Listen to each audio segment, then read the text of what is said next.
Hello everyone, welcome back to another Tomato Sauce stream. Today we're going to be playing some JOINTECH. I have heard some good things about JOINTECH, but I haven't played against it and I haven't played with it yet. So the plan is to grind the ladder, hopefully hit KOG. I mean, we do have to get this 5 in a row and that can be a little bit RNG, and we're playing a new deck, so we don't know exactly how it's going to go. But last season we did sort of accidentally KOG with baseball, so maybe it'll be fine. Who knows? Who knows?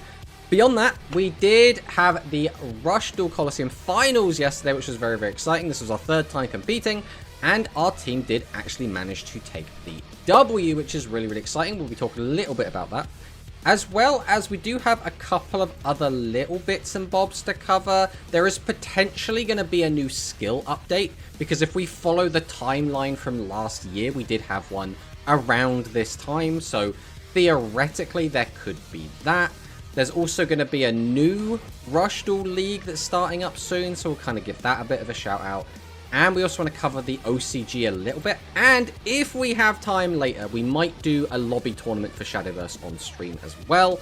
There is just so much. There's so much to do. We're going to get through the yapping, then we're going to get into the playing, and then we might go and do some other playing, is kind of the long and short of it. But let's see who we have in the chat. We have Luis Fernando. I think Luis Fernando is slowly becoming one of our most, dedicated viewers. Like, he's here every single time. He's there at every single Duel Colosseum. He's there at every single tournament. He's there engaging in the community in a pretty big way. You know, 5 stars. 5 stars for Luis Fernando. Congratulations for the victory in Colosseum. Well, I mean, so we'll get into this a little bit as we kind of get into that conversation topic. But my team, I genuinely think, is probably... Again, I don't want to, offend anyone, right? But I have a lot of faith in my team. I rate the members of my team very, very highly. And so I feel like just being on a team with players of such a high caliber gives me an advantage that maybe some other teams aren't going to have. Now, there will be, some other teams that also have absolutely fantastic players. If I was doing, a fantasy draft and I was dragging players who I would want to be on, the perfect team, there are definitely some players from other teams that I would 100% yoink. But that being said, I think the players that we do have are absolutely fantastic. And I think I am actually one of the weaker players on my team. And I consider myself to not be awful. So that just goes to tell, the caliber of players on my team. Repeat, please. I mean, I just said Louise is here all the time. Louise is always in the chats. Louise is always there for tournaments and RDC and stuff. Always chatting away. That was the gist. I thought it was the weaker player. I assume you mean I. I mean, we'll get to that when we get into the actual conversation topic, because we're gonna get to that bit and we'll have a bit more in depth as we talk about that a little bit. How sad it is to say that JOINTECH is better than Sidra. Again, based on impressions I've gotten after talking to different people and seeing some gameplay, I do think JOINTECH is probably better than Sidra. That being said, we still haven't thoroughly tested Sidra, and we haven't tested JOINTECH at all. So I'm going to reserve my own opinion until we've actually done that. We have VN Penguin in the chat. JOINTECH is better more than Cyber Dragon. I mean, that's the impression we've got. But again, I'll reserve my, concrete judgment until after we've, played it a bit ourselves, right? We have Hidden Bankai, Yo Peeps, and Tomatoes. Are we playing the secret best deck today? Also known as JOINTECH. 100% we are going to be playing some JOINTECH today. That is the goal. I really, really like JOINTECH. I've always been a machine fan. I really like the aesthetic of the JOINTECH cards. There's just a lot going on there that I really, really enjoy. And I've really enjoyed the machine strategy as it's been in Duel Links. It's just been a little bit underpowered at certain points in Duel Links lifespan, right? So whenever I'm playing a deck that I like, it always gets bonus points. That's kind of how this was always going to go for me. Konami, where is JOINTECH Hero? He's just never coming. He's never not allowed. We have Hikari in the chat. Let me exclamation mark. Hikari, we'll drop that in. Did that even go off? Yes, it did. Perfect. Hello, JOINTECH. Someone called Jinzo. Yeah, Jinzo is the resident JOINTECHer. We've also had some other people that are really like JOINTECH, but they kind of fall off it. I think Toti was a JOINTECH believer for a long time. But I don't know if we could say Toti is a like one-trick JOINTECH, for example, right? Hikari is not streaming Shadowverse today. I mean, we'll see about that. We will see about that. Hello, hello, Baj. Welcome, welcome on in. Hello, hello, True God Doc.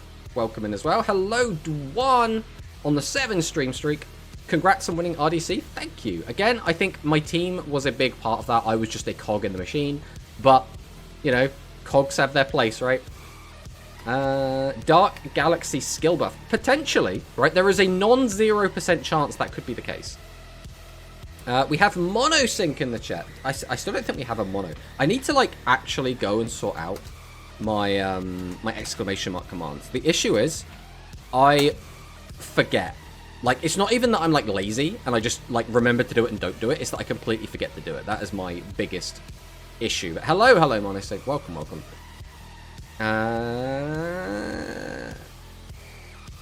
Love you too, Tomato. Oh, you can have the heart. Well, the guy with black glass is back. Goodbye, the tomato head guy. Ah, right. Rest in peace, the PNG. The PNG can always come back. Like, we have it. I mean, I could just... Here we go. Watch this. I'm going to make it appear. You ready? You ready? And there it is. He's here. He's back for one night only. And then he's gone again. But that's all we have. That's all we... That's it for PNG, Mato. That's all you get for today.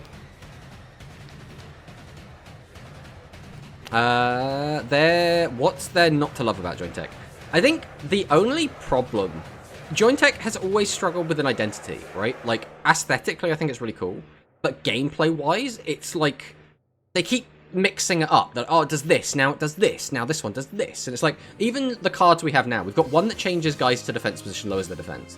We've got one that discards cards from your hand to pop monsters. We've got one that just pops back row. There's no, like, cohesion amongst them, which is a little bit awkward. And even when we get the newer ones, we get ones that just turbo power bond with, like, a piercer, and then we'll get one that just, like, gains a load of attack and gets you extra bodies. And it's like, even now in OCG, JOINTECH just has no, like, thematic gameplay identity, and it's really kind of disappointing. Machine dinosaurs, what's not to love? I mean, again, aesthetically, absolutely fantastic. Hello, Jinzo. That's not the Jinzo I was expecting, but welcome on in, Jinzo. It would be cool to have the JOINTECH maximum to revive the maximums. Well, the thing is, we're going to be getting a lot of maximums going forward, right? Because we have, I mean, we've got the Blaze Fiends should be out soonish, theoretically, unless they're going to hold them until we get the ritual stuff. Then there's going to be... Phaser should be out sooner than later with his maximums. Tremolos with his. We're going to be getting... Maddox's maximum, theoretically, should be round the corner. So, yeah, what we'll see. We'll see. They might just give us the JOINTECH The JOINTECH Raptor? I'm trying to remember what it's called. But the JOINTECH maximum, the level 4 one. Wait, Tomato, did you watch the new Vanguard episode? Yes. Yes, I did. My goat Toya was really cooking. So I watched an episode of Vanguard. I thought it was a good episode. It was kind of a setup episode. And because of how they have structured the tournament, we kind of know exactly how every episode is going to go and how every match is going to go because they're already in their, like, top 8 bracket. And we kind of know who has to win in order to have the thematic moments. So it's kind of like, are they going to subvert those expectations or are they just going to pay them off, right? So it's like a bit of a weird one. But like, tournament arc, I love tournament arcs. What's not to love about tournament arcs? I think they are waiting for the maximum go rush for the return of maximums. Please don't say Maddox, it hurts my heart. I get it. For me, he will always be Manabu. But from a content creation standpoint, it is more confusing to players that didn't watch the original Japanese, right? So people that are already super deep into Rush, they're going to know Manabu. People that aren't are just going to be like, who's Manabu? What are you talking about, right? JOINTECH maximum skill, put 3 Tamabots in the opponent's graveyard. I mean, that would be funny. Michiru really came to end Tier 0 Basagura. I mean, Michiru has to win, right? There's no way he loses. There's no way he loses. Not after they've given him so much setup. And they've just kind of set up, oh, what's her name? What's blind girl called? Brain. I'm really bad with names sometimes. Oh, what is her name? The leader of Daybreak. I really cannot remember what her name is. But her. They set her up to be like, alright, she's strong, and she's like to be feared. So they're going to make Michiru stomp her, and then it's going to be like, Michiru is that much stronger because he's beating this character that's already set up to be strong. Probably JOINTECH is the most expensive deck in the game. I mean, I haven't looked at it. I have like every card, so I don't really look at it in those kind of terms. Mirai, yeah, Mirai. But. Let's head over. Let's start the yapping. If we, we're going to stop the yapping to start the yapping. That's the plan. So we've had some pretty cool stuff. We did co-cast a tournament with Ryan, also known as Happy Ryax. And we did the Starry Rush Cup number 10. Now, I don't know if we're going to be seeing another Starry Rush Cup anytime soon. Like, this is only the 10th, and, the game's been out for like 2 years now. But we had a great time. We got to commentate. We got to see some really cool players play. Mila ended up taking it. Mila is an absolutely fantastic guy. He has a YouTube channel. He streams over there. He does a little bit of everything. He was also a player on Rush Rivals, the finale of which should be out sooner than later. We'll see. We'll see. But he did manage to take the win with Red Boot. Red Boot, obviously, a powerful deck right now. I think this is pretty much agreed to be the second strongest deck in the game. So, really, really powerful. We saw Gozu get defeated, even though he was playing the best deck in the game. So, yeah, that's interesting. We also had another Light Galaxy, and then another Light Galaxy. So 3 Light Galaxy, and a singular Red Boot that did manage to take it all. And this was a really interesting Red Boot build, because it's actually playing more traps than usual. It's playing 1 Resto and 2 Riding. I assume these are in here primarily for the mirror, because it just lets you, like, survive the, like, 6,000-ish damage OTK push from the Red Boot Enhanced, and then crack back and ideally kill. The second, but is not tier 1. I mean, it's one of those things where as more data comes in, we will just have our opinion shaken up, right?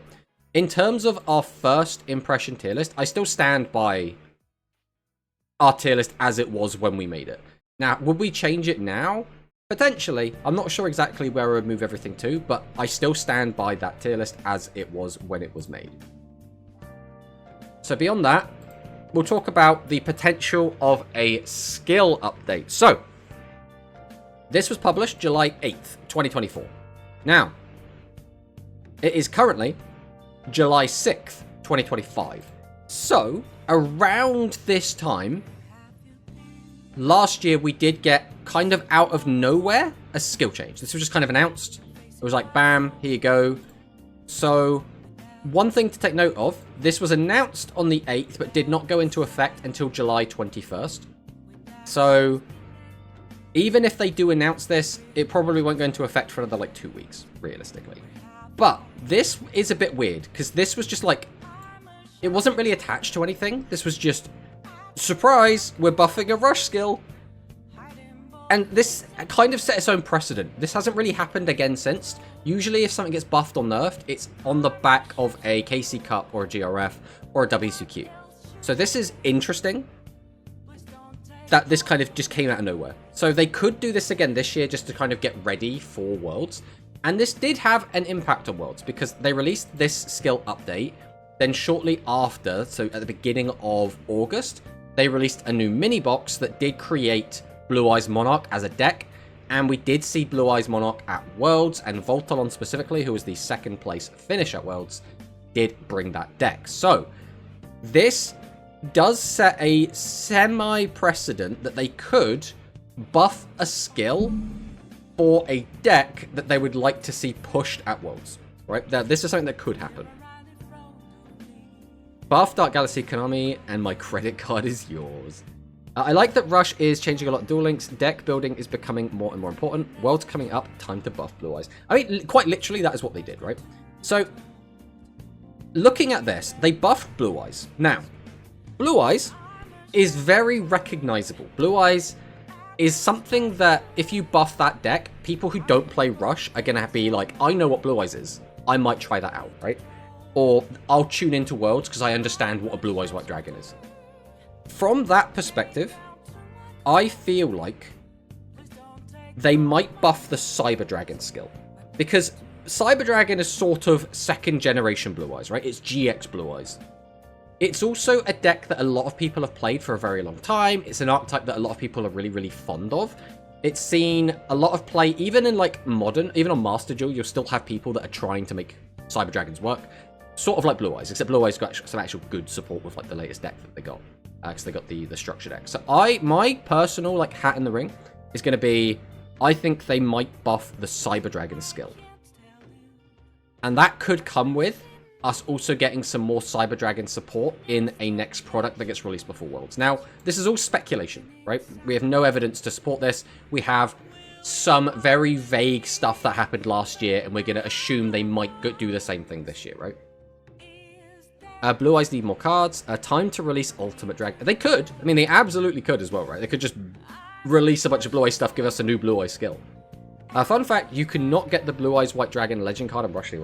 Yeah, that is so strange to me as well. I don't understand why that's a thing. Like, why not just have it as a Legend, Legacy quest, or whatever it's called, Legacy mission. Will be cool, but Sidra need more cards too. I mean, yeah, but if they change the skill, so my thought for the skill change would be you just make it so you don't have to get rid of a card from your hand. So the way it is currently is you can put a card from your hand, shuffle it into your deck, grab out a Proto or a Fusion, right? That's currently how it works. So I think if you just don't have the get rid of a card, now it just becomes twice per duel you get the plus. And then it becomes a lot more like the Light Galaxy skill, for example, right? It's a plussing skill, you can use it multiple times, and it's also a massive consistency tool because it gets you either a bit of a fusion or a bit of a fusion. So it just seems like really strong for me. Lifetime mission, yeah, that's the one. Thank you, Mono. It's not enough to win this meta. Use Innovator and Plus. Well, that's the other thing you could do as well, is change the skill so it just doesn't lock you out of using Innovator. Just have it so you can use level 7s, right? I think those two things on their own would be enough to at least make people think about Sidra. I don't know if that would be enough to like bring it into the meta overall. I think if they did do any kind of skill change, like anything at all, even if it's Cyber Dragon, if it's Dark Galaxy, if it's whatever, I would expect more support to come in a product that gets released before Worlds. Because this is the time, if Konami's happy with the decks as they are going into Worlds, they don't need to do anything, they can just leave it exactly as it is. If they want to push a deck to make it to Worlds, then this is the time to give the skill balance update, right? Watch the Sidra skill buff being able to change Fusion into Power Bond. That would be so funny, but also so weird. Like, Power Bond Cyber Twin, just like winning games left and right, would be kind of insane. The other issue is that Cyber Dragon is sort of an OTK deck, but it's not, right? It's a weird one.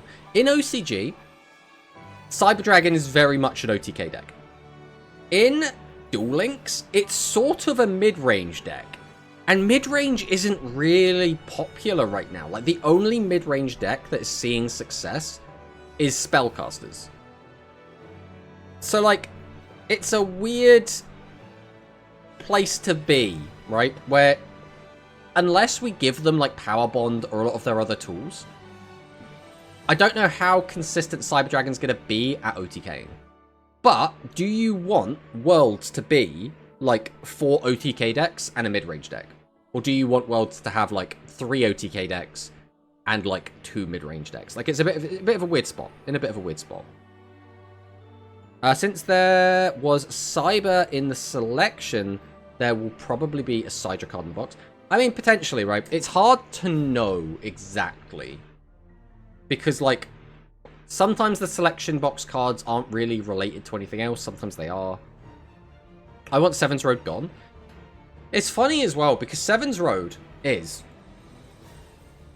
probably one of the weaker decks right now. Like, if we look at tournament results, right? Let's move this over so this looks a little bit nicer on the screen. This one. Like, Spellcaster is this yellow section of the pie here, right? So, like, in terms of tournaments, it's not doing fantastic. If we look at top 8, suddenly it gets a lot bigger, right? Suddenly this pie chart for top 8 looks a lot healthier than the top 4 one. Like, I think most people are kind of still on the let's hit Light Galaxy train, right? Because Light Galaxy, let's face it, I think everyone agrees, Light Galaxy needed a harsher hit than it got, right? Of all ranked as just Spellcaster, I've seen it too much. I think that is a fair point to have. I don't think that Konami gives a shit. Because they kind of, like, left ladder decks alone for the most part. Like, Cyber Dragon was, like, the only deck on ladder for so long before Spellcasters came out. And, you know, I would constantly get people in my comment section on YouTube being like, Cyber Dragon, could we deal with Cyber Dragon OP, I'm sick of Cyber Dragon, like, Cyber Dragon should be tier, like, 1 or tier 0. But, like, in tournaments, Cyber Dragon wasn't doing shit, right? So it's, like, it's interesting how there's this massive disconnect between ladder and tournament. Sevens will take power creep in any moment. I like the deck, I just don't like it being all of ladder. Yes, the problem there is what you actually don't like then. Is you don't like it when a meta is very narrow. You don't like it when there's like a one deck meta, effectively. The problem with solving that on ladder is the reason it is everywhere on ladder is because it is sort of easy to play and it's very free to play friendly, right? You don't have to grind to get a bunch of stuff. You don't have to, like, even my gemless account has a full spellcaster list. It's not finished like completely, right? Because it doesn't have like legend traps or anything, but like it's pretty damn close. And if I can do that with 0 gems, everyone else can do that with 0 gems. So because of that, it's really difficult. Because let's say spellcaster gets nerfed or something will just replace it to be the only deck people play on ladder. Like, it's really awkward. Sevens and Hero is almost the same level. I mean, potentially. It's one of those things, personally, like, from my personal perspective, I think Hero is better than Spellcasters. But if someone told me that Spellcasters is better than Heroes, and even, like, the data even supports that, I'm not going to, like, refute it. I'm just going to be like, from my personal experience, I think Heroes is a lot better. But Light Galaxy did nothing wrong. I mean, you know, 50% of tournament win, of top 4 performance. It's won just over half of the tournaments of this meta. It was probably the best deck last format by quite a margin as well. I don't know. Maybe Light Galaxy has done a little bit wrong, right? It's just to put the ship to 3. I mean, potentially, we are at the stage where the box has been out long enough that they could hit the boat. I don't think they would have hit it last time, but they could hit it now. I need a good free-to-play deck on my speed account, so I hope it will stay good. But that's the thing. If it goes away, they'll just replace it with something, right? They'll put out a new structure. They'll give out a new... God, what was the guy I think called? I always forget. Like a something deck. A new challenge deck. They'll just give us something. Because again, it was before Spellcasters was everywhere. It was just Gaia was everywhere. Before Gaia was everywhere, it was Cyber Dragon everywhere. Right? That's just how it goes. There's always a best free-to-play deck. So as soon as this deck goes away, people will be like, oh, a week of not having X deck. This is great. And then it'll go back to being, God, I'm so sick of X deck again. For leaving me Sevens alone, go take power creep for me. Sevens is more consistent, but Hero can get OTK more easily. Depends on taste. I think, for me, it comes down to, I think Hero should, if piloted correctly, win more games than Spellcasters. I think that's what it comes down to for me.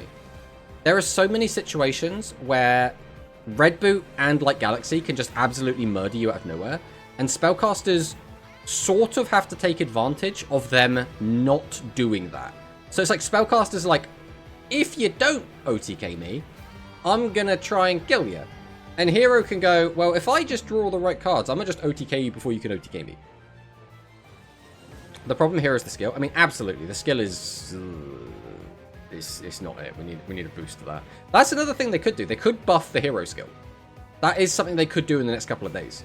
If they want to, like, push it to be a, like... If they want to see Heroes at Worlds. Because Heroes is another deck like Cyber Dragon that is recognizable. Loads of people play GX. Loads of people still love Heroes to this day. So that would be another one to push to have at Worlds. Okay, but sometimes you need to buy one structure with gems or make it workable, so I would rather avoid that. That is fair enough as well. That is fair enough. It would... I think, though, you can't just, like, sit on the same deck forever, right? They're going to have to replace it with something at some point. The question becomes, how long is that going to take? So, for example, here, we had... Gaia was the 28th of February, and then Seven's Road power crept it 3 months... Well, about 2 months, because it's, like, the end of the month, the beginning of the month. We'll say 2 months later. So we had Gaia be, like, the best free-to-play deck for about 2 months. And now... Seven's Road has been, like, the best free-to-play deck for quite a long time. It's what? We're going into the third... It's been 2 months now. So, again, it's been about the same. So, it is around the time where we could shake it up and get a new best free-to-play deck. But, I think you could make the argument that before the Gaia, it was Cyber Dragon. And that is a long-ass time, right? That is, like... That's what...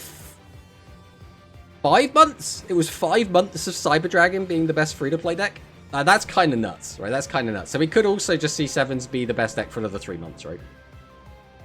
Spellcasters like Swordcraft punish opponents low roll, but don't keep up with high roll. Yeah, that's kind of... I think that's a good example, personally. I think Sevens is better using Hammer, maybe. Nobody can stand Light Galaxy anymore. It's funny as well, because I don't... Right, Light Galaxy, I think, is overtuned. I think it is stronger than all the other decks. But I think the reason people actually hate Light Galaxy is because it's outstayed its welcome. Which is, like, it's interesting that that's the case. Because I actually think Light Galaxy is still a really cool deck. I think it's a really fun deck. I think it still rewards skill expression. The only issue with Light Galaxy, other than obviously it's been around for so long and people are getting sick of it, is because people have had it for so long, a lot of the, like, interesting decision points have become, like, muscle memory or, like, second habit, right? You know, you've done the line so often, you no longer need to think about the lines, right? But it will be interesting to see if we do get some skill updates. If we did, it would be presumably in the next couple of days. We'll have to wait and see, right? The other thing I did want to touch on briefly is we do have this now, which is like all the unreleased skills. So these are all skills that were data mined, but just kind of never came out. And some of these are really interesting, right? Some of them, a lot of these, by the way, are just speed skills. So nothing that we're going to like cover here. Some of them are really interesting. Like, for example, this Dark Magician one. So Legend Experienced Dark Magician can be used on turn 2 and onward by discarding a card from your hand. The skill can only be used once per turn. Reveal 1,000 knives from your hand, set it to your field, then add Dark Magician from your hand to your hand from your deck or graveyard. So this doesn't really make sense unless 1,000 knives is like unlimited. Because otherwise this is like a really weird card. But like, I don't know, new Dark Magician skill? That'd be cool. The Dark Magician skill leaves rent-free in my head. There we go then. I think it's also the fact that they won hard on Dark and barely touched the light. I think Dark Galaxy needed to be hit hard, though. Like, I'm not too worried about that. It's more... They hit Dark Galaxy a little tiny bit too hard. I don't think we needed to hit specifically Void Corridor. I do think every other hit was necessary.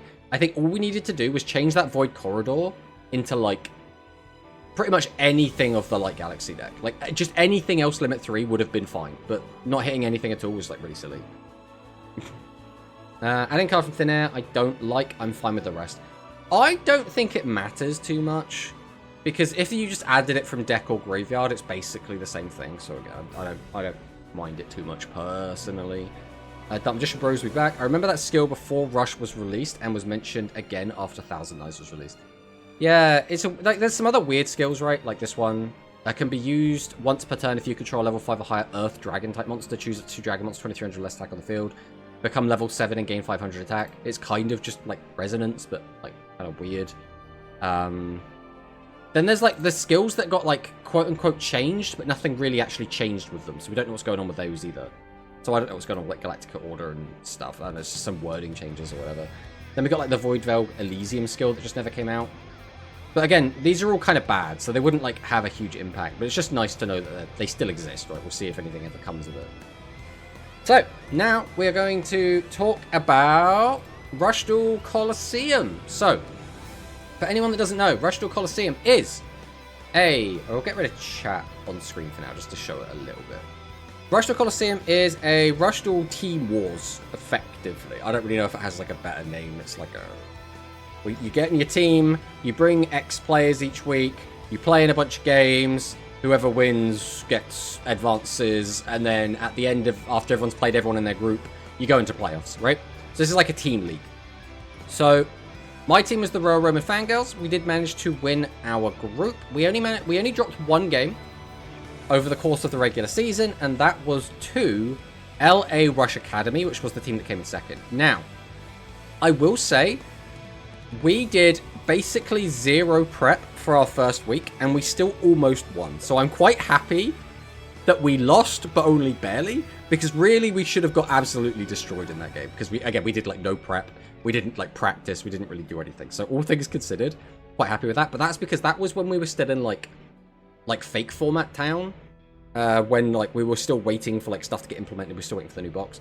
Then after that, the rest of the season was basically played in like Light Galaxy, Dark Galaxy spellcaster meta, which for some people is a positive, for some people is a negative. I will say my role in the team was basically fill, right? My role in this league was to play the decks that no one else wanted to play. And so I was sort of the sacrificial lamb. So that meant for a lot of this, I was playing Dark Galaxy. And Dark Galaxy is basically just high roll. You either high roll and win, or you don't and you lose, right? So for the last little bit of this, for the semi-finals and up, we were playing with the new stuff, so the current meta, and that was also, it was quite enjoyable, but there's a bit of a disparity between the top decks and the bottom deck still, right? So one thing to take note of is, in this season, we weren't allowed to bring duplicates of the same deck. So that meant, you know, you couldn't just, like, bring 3 Light Galaxy, right? But, like, some of these teams were really, really strong. Obviously, LA Rush Academy did really, really well. Galactica Force did really, really well. So top 3 from each group got through to playoffs. So unfortunately, Chronicle Birds, RVS, and Licked did not make it through, which is a shame, but it is what it is. As better, we prefer using engine than back row. Yes, fair play, burdening that roll tomorrow. Well, it's because, so from my perspective, I have 3 Worlds competitors on my team, right? So I've got Parco, I've got Giorfio, I've got Volpalon, right? Those 3 players, in my opinion, are fantastic. They are ridiculously strong, they are consistently good, and 2 of those players are going back to Worlds again this year. So I will say, Volt didn't manage to qualify this year for Worlds, but Volt was playing in probably the most competitive region with the most players, and they only get 1 World slot. So him trying to qualify is so difficult. Whereas, like, you could make the argument that Giorfio had a rough time, because, again, Europe is also an extremely competitive region. But they had 2 slots. So you had to be top 2 in Europe, which I think is a lot more doable than just top 1 in, like, the most competitive zone. And I think, again, for NA, Parco had a rough time because Quantum automatically qualifies. So which is NA gets -1 slot, so they only had the 1 slot.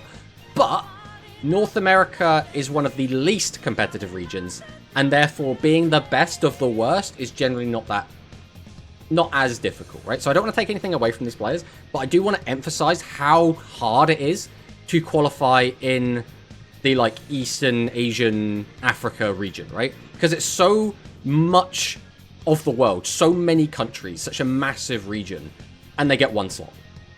And they have some absolutely fantastic players over there as well, which makes it even harder. So Bolt had, like, such an uphill battle to try and qualify. But anyway, so I have 3 ridiculous players on my team.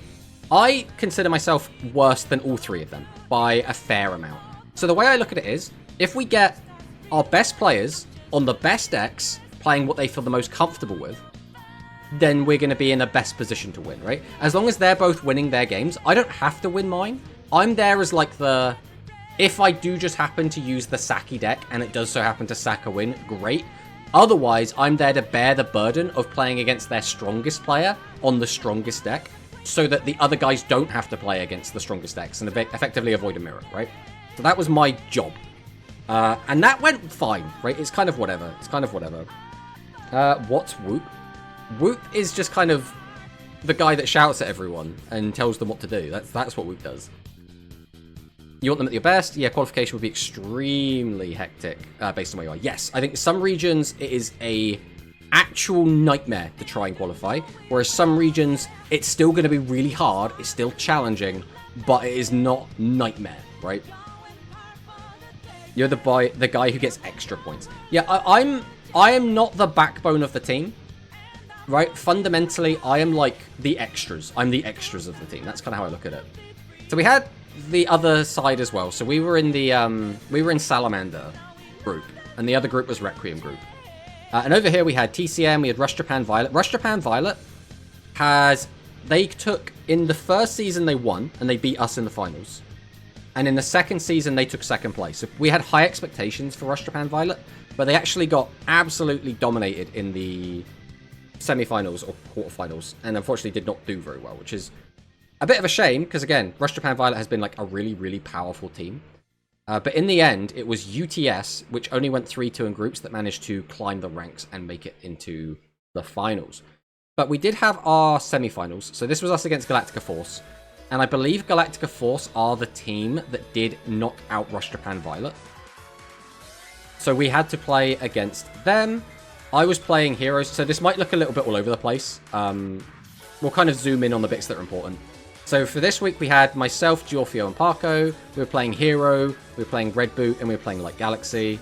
And I did manage to beat Spellcasters, and we did manage to beat the Red Boot with our Red Boot. So we managed to win the mirror, which is kind of a bit of a coin toss. And then unfortunately, our Light Galaxy did lose that mirror. So it was kind of a mirror, and then me. So we did manage to win that, which was great. And then round 2... So what happens as well is when you win, you have to stay at the same position you were in, but the loser can rearrange the tables. So that means the losers choose the matchups. So GF then decided to put against me, Light Galaxy, and we did manage to win that. But I will say, this was still very early on with the new hero cards. So I think a lot of people weren't very experienced. I think because of that, I managed to get away with a lot that I shouldn't have been able to. Absolutely shouldn't have been able to get away with that. In Roman terms, you're the drummer. I mean, yeah, basically, right? Pako Waka Tako. Pako Waka Tako is absolutely fantastic, by the way. Really, really strong player. I wish it was 7s in the next box, because we're going to see more and more Go Rushes in meta because of Power Creep. Yes, we'll have to see what actually happens, though, because we got, like, Baseball now, but Baseball hasn't really done much. So it's like, if they give us more 7 stuff, they've got to really buff it, right? But yeah, this was the matchups that they decided. They decided to play Galaxy into Hero, which we did manage to win. They put their Spellcasters into Red Boot, which we did manage to win. And then they put their Red Boot into our Galaxy, which we did manage to win. So we managed to close that up nice and easy. And then we had the finals. So this was us against UTS. UTS brought King, Fear, and Sora. We brought Voltalon, Paco, and myself. And round 1 did not go well. Unfortunately, we did get kind of smoked. I got absolutely 2-0'd by Sora playing Light Galaxy. Absolutely destroyed. Not a big fan of getting destroyed, but it is what it is. We did have Parco win his game, which is what we should expect. And then the other game was a mirror. So it was just Red Boot versus Red Boot. It was kind of a bit coin tossy. But in the end, King did manage to take that, so we did lose round 1. So backs against the wall at this point. Then we decided to put me against Red Boot, because I felt quite confident in that matchup. So we absolutely destroyed that 2-0. We had Parco against Hero, because again, that is such a one-sided matchup that Parco shouldn't really lose that, and he 2-0'd, so easy peasy. And then Voltalon had to play against Sora, which is the harder of these 3 matches. Volt barely not managing to get the win. Sora being very, very, very strong. Definitely one of the stronger players, if not the strongest player on that team. Really, really strong players. Really, really strong. Didn't they play Polly in Light Galaxy? I believe Sora was playing it. Yeah, Sora was playing it. I don't think Parco was. I'd have to go and double check, but I don't believe Parco was playing it in his deck, but Sora was playing it in theirs. And then for round 3, I unfortunately did not do very well. But I'm quite happy with getting a win. Because again, it was against Sora, who in my opinion is UTS's strongest player, playing the strongest deck in the format, so even getting a single win I was quite happy with. But Sora did play very, very, very well. Sora played exceptionally well in my opinion. I think King and Fear did play really well as well. But, in my opinion, again, my teammates are just so good. Like, Parco and Volt are so strong that if you put them on their best day against pretty much any other team, they have to kind of get sacked to lose. Like, Volt and Parco are so good. Like, both of these guys are incredible players. I also think the meta did somewhat suit us. Like, Hero is like my type of deck. Red Boot is Volt's like kind of deck. And Galaxy's Galaxy, right? It's absolutely amazing. But again, really, really proud of the team. We did really, really well. And we finally managed to take it. Because in the first season, it was... we took second place. And we got very, very close to winning, but we couldn't quite close it out. In the second season, we got third place. And third place is fine. But this was just like the Matarian mirror meta. So this was when every single... first off, we didn't have the rule where you couldn't stack decks. So everyone was basically just bringing triple Matarian for most of the league. So we weren't like super enthused about the meta. Like Type Change Beam was everywhere. It was like a bit of a nightmare. So we didn't really enjoy Season 2, if we're being perfectly honest. But when it came to Season 3, I personally enjoyed this meta a lot more. We did like try a bit harder. I will say we should have prepared better, I think. I think we didn't do enough testing before this event. Realistically, this is our kind of downfall, is we're just not practicing enough. We're not testing enough. And because of that, I think our side decks could have been a lot better than they ended up being. So that being said, we still managed to take it, so we're quite happy with that. To be fair, that's pretty consistent overall to get second, third, and first. Yeah, I mean, we did quite well. Again, I'm quite happy with the team and how we performed. Skip that ahead so we can get some music going. Managed... oh, that's the wrong chat. I thought at this point it's triple Psychics. Psychic was at the end. Psychic was right at the end of Season 2. For the majority of Season 2, it was just Matari, constantly. And it was like, ugh. But, as one league does close, another one does open. And we're going to have Zoroark starting his own Rush Duel Dynasty League, which is going to be very exciting. You didn't do a lot of testing? That sounds more than my team. So, we played like a couple of games, but like, realistically, there were a lot of problems that could have been overcome if we had thoroughly tested. Like, just playing against Sora immediately, I was like Galaxy should never lose to Hero unless Hero has prepared a good side deck, which also makes me second guess the Hero build in general, because you don't get a side deck playing in a regular tournament, right? So if I was going to play Heroes and I'm playing to win a tournament, I would probably have to really shake up the build, because there's just... if your opponent's playing around Curse, it becomes very difficult to do anything. You didn't do a lot... yeah. So, this is going to be an interesting one. So, 15 players per team is quite a tall ask for the Rush community. 16 teams maximum. That is a ridiculous number of players. We're definitely not hitting 16 teams, to say that right now. The league starts July 21st. We'll see if that actually ends up happening. But this is an interesting... because the way that it worked before was you basically have 3... people battle in a best of 3, and then that's a round, and then you go to the next round. This is going to be more like Team Wars, where it's like, I think winner stays on, and like you just keep going until you lose, and then when everyone's lost, like they're kind of out. So it'll be interesting to see how this plays out. I am really excited to see how that exactly does function. And then the only other thing I want to talk about is the OCG meta. So this is top 4 from tournaments of like, you know, the 28th and 29th. So this is a pretty interesting one. So here we have Harpies. We'll just translate this up here. That makes it easier for me. So this big blue section is Harpies. This red section is Chaos Ritual. And then these are Dice Key, which is like the dice rolling deck, and Plasmatic Models, which is like the other ritual deck. I think 4 have registered already, and 4 teams are still setting up from what Zodiac mentioned. The thing is, I don't think most of those teams are going to be capped out on members. I think for the most part, you're going to have a lot of teams that have like 5 to 8 members. Gambling is good. Gambling is not bad at the moment. It's doing okay. But if we go and look at just winning decks, so this is just winning decks. We have Harpies is this big blue bit, and Chaos Ritual is this red bit. So Harpy's still very, very strong.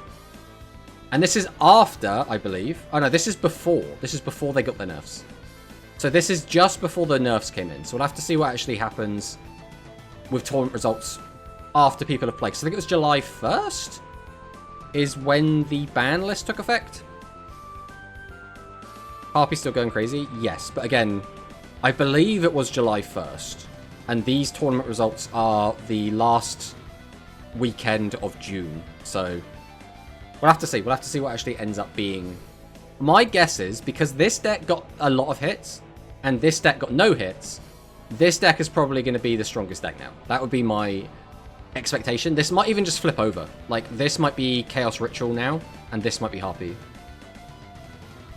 But with all of that said and done, we are going to hop straight in and play some JOINTECH. I think that's what we're going to do. We're going to hop in. We're just going to go in. We don't really have any expectations. We're just going to see what we can get done with JOINTECH. Fingers crossed we don't just absolutely scrub out. That is the hope.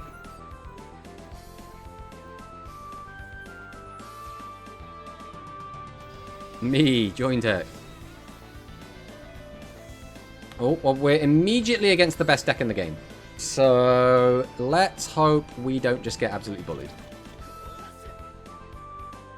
Again, I don't really know how to play this deck yet. We're kind of just going to be seeing how things go. Turn 1, Pot of Greed into Galactiara Eve. So this is probably going to be very scary. Is he actually going to manage to set his whole hand is the question. Okay. So we can start digging to hope we find a boss. Because our hand at the moment doesn't do anything. Or we just chill. I think we're probably just going to chill. I'm not feeling super great about that. But like, doing... If we summon out a load of guys and we start digging and we find nothing, we just lose. We just leave a bunch of guys in attack position. Like this, we have to put our opponent on, you have to have Leica, right? So we'll see what ends up happening.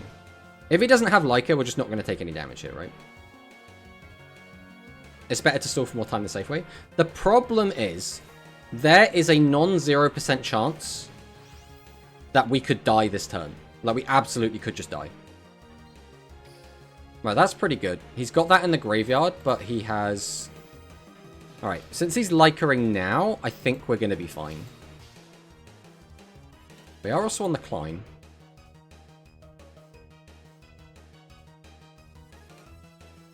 So 2600 with piercing. Even the better option, like Galaxy, is like Galaxy. Yeah, exactly. Exactly. It's interesting that we've used Leica early.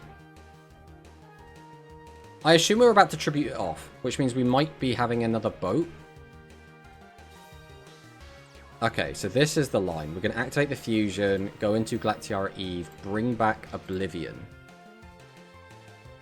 I assume there's no reason to fuse off again. So we might put... I assume we're probably going to put fusion... You don't need it in hand. Unless you just want to set it. But then we'd have 2 cards left. Unless we're just going to fuse anyway, and then we have like another Leica.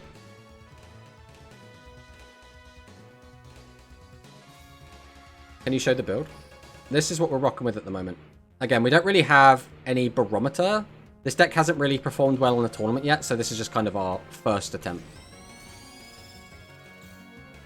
Okay, we took a chunk. But that's fine. The problem is, I'm not really sure how we're outing this board. This board's kind of scary. It's like we have Rex now.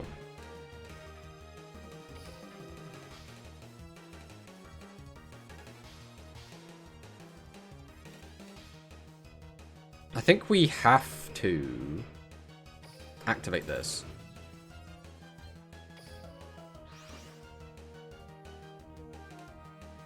The issue is nothing in our graveyard is worth bringing back.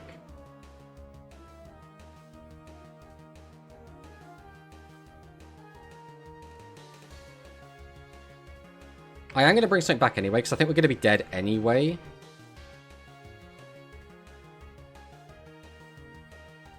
The extra mill is nice because we were trying to dig for something playable, but allowing us to clear? I mean, allowing us to clear doesn't mean much. We'll take the Raptor. We're going to take the Raptor. Alright, we'll go Raptor. Activate the effect. I mean, we milled spell traps, which is like the absolute worst thing that could have happened there. So that's not ideal. Alright, we'll go craft the drone. Activate craft the drone. I mean, that's potentially pretty helpful. We'll summon out the boy. Activate JOINTECH Rex. We'll put back 1, 2, 3.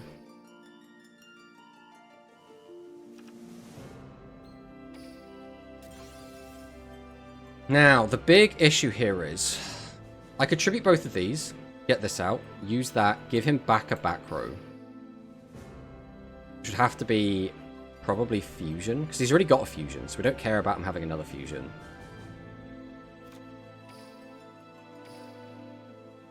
I think that's probably the line, considering what we have currently.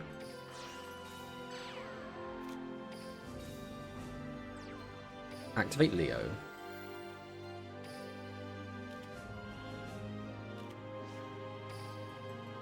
Add back JOINTECH Rex.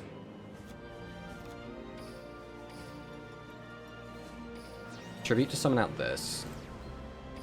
Activate his effect. We go 1, 2, 3.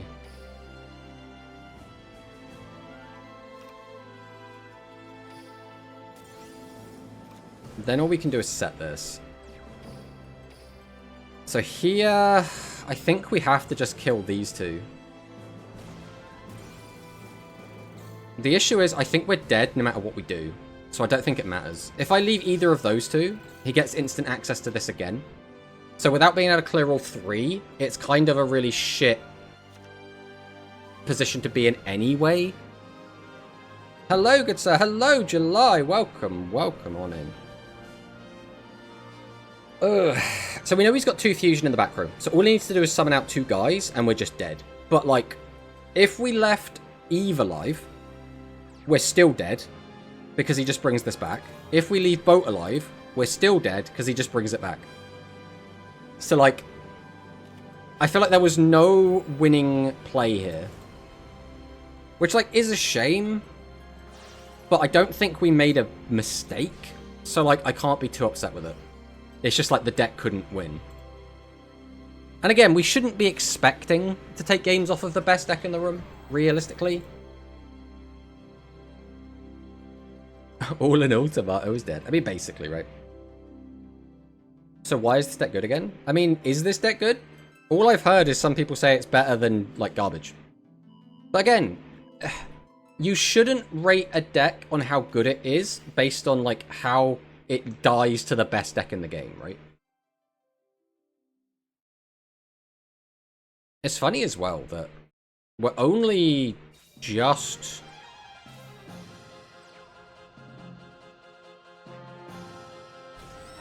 Yeah. It was exact lethal. Actually exact lethal.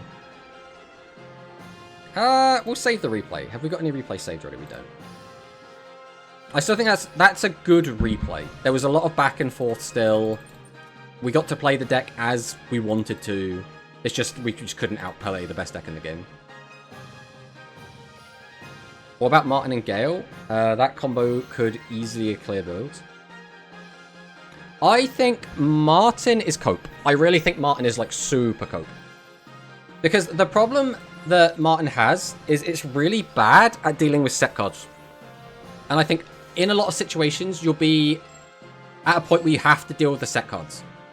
And Martin, if your opponent just has 3 sets, is the useless card in the entire game.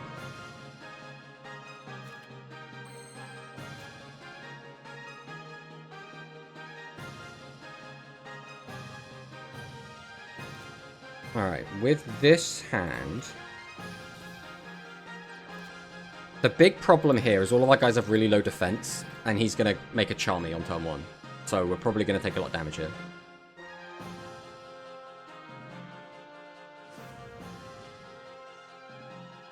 I think the biggest issue JOINTECH is going to have overall, like obviously it's going to have a lot of issues, but I think the biggest one is I don't think JOINTECH is going to be super great at OTKing in general.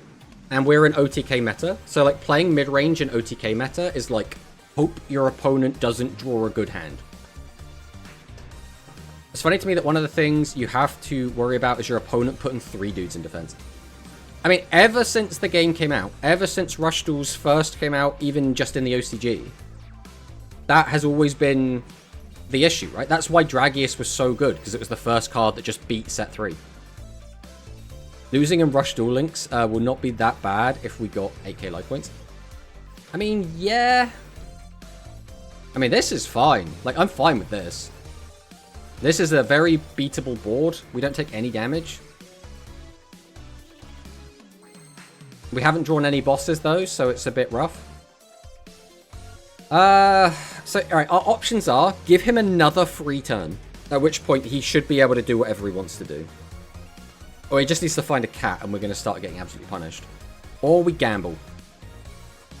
Now, gambling isn't ideal, but he does have spell traps in the graveyard, which means Leo is live.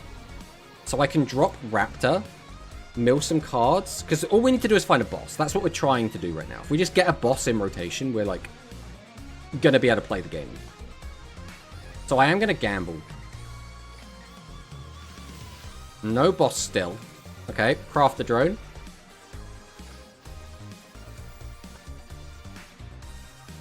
Keeping Leo here doesn't do anything for me, so we're going to get rid of Leo. Still no boss. That's very rough. That is very, very rough. We just needed a boss. Just any boss. We're 11 cards through. We play 7 bosses. I mean, we'll play it out. We'll see what we can do, but, like, we are so boned here.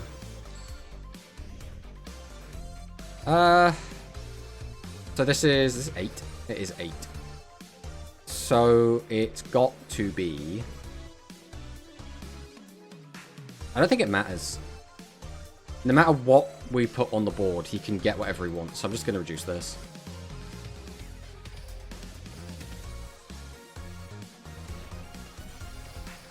Alas. Alas. If we have Power Bond and JOINTECH can recycle Power Bond, well, that would be kind of crazy, right? Hey, Tomato, running how many high levels you using in order to get these hands? 7. Yeah, we're playing 7. And we've dug through 11 cards. Like, at that point, it's just bad luck. There's nothing we can really do about that. Like, we could play more bosses.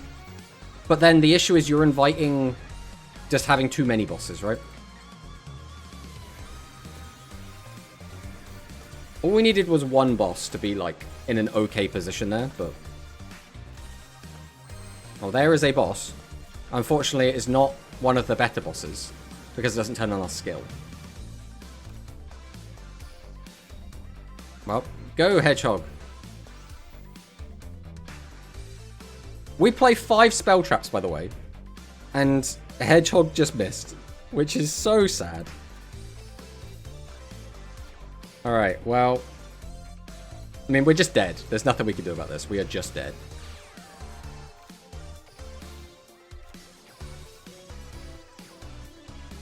Yeah, he's got so many attributes. There's nothing we can do here. We'll just swing at this.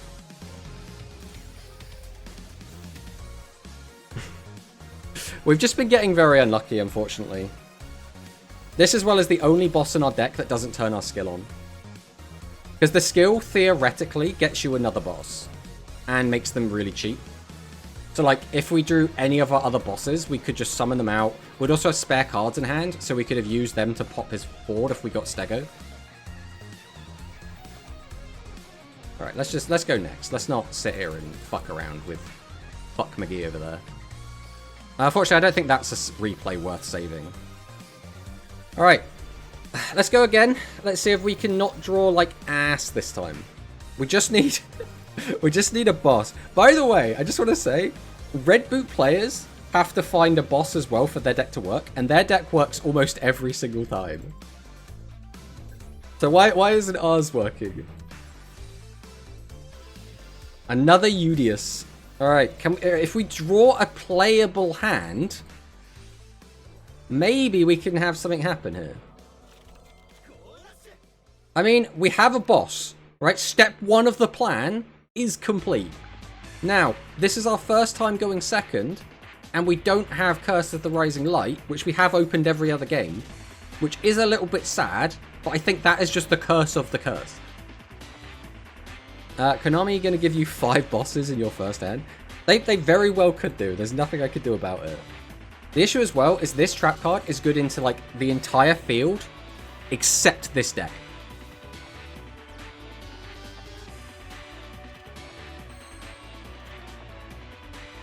Alright, we're going to go ahead and activate our skill. Mill 3.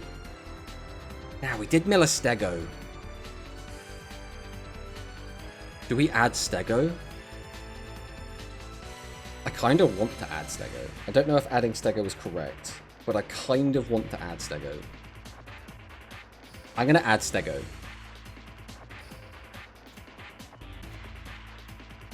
Alright, Hedgehog. Tribute. Summon out the boy. Activate the effect. 1, 2, 3. We can pop this. So what I could do is tribute over it and then get it back. The issue is we don't have enough bodies in the graveyard to facilitate that play. We'd only have 2 in the grave. So instead... Oh wait, can I just use his effect? That's good to know. Okay, so we could have had an extra card in the graveyard. So there was a world in which we actually could have done that. Okay, that's good to know though. Needless to say, we don't play it very often.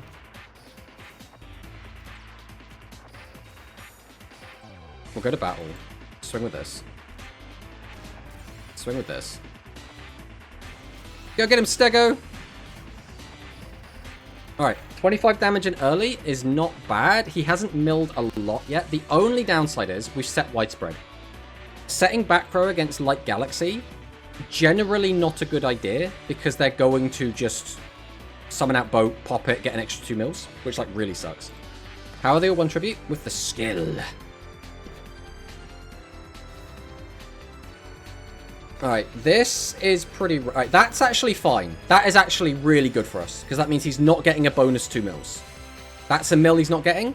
There's 1, there's 2. So he is still getting 2 off of the Trilio, but he's missed out on 2 mils because he didn't summon out Boat.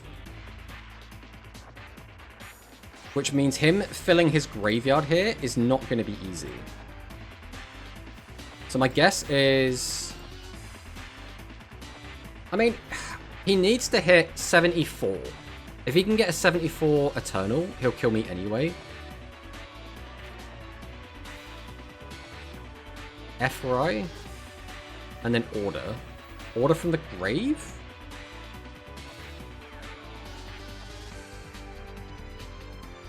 That's very strange. You could have just kept that in hand for next turn. Oh, we are... Oh, okay, we are... Wait. What? You could still do this exact... I guess this gets 1 more monster in the graveyard. That's the only benefit. But is this going to be 74?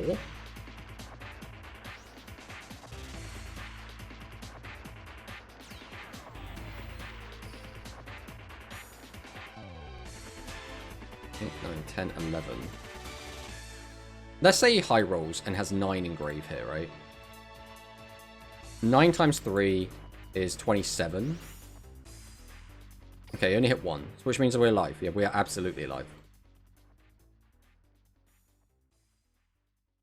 Well, what do you hit now? Ah. Alright. Now, there is the issue of I now need to deal with an Eternal Galactica Oblivion.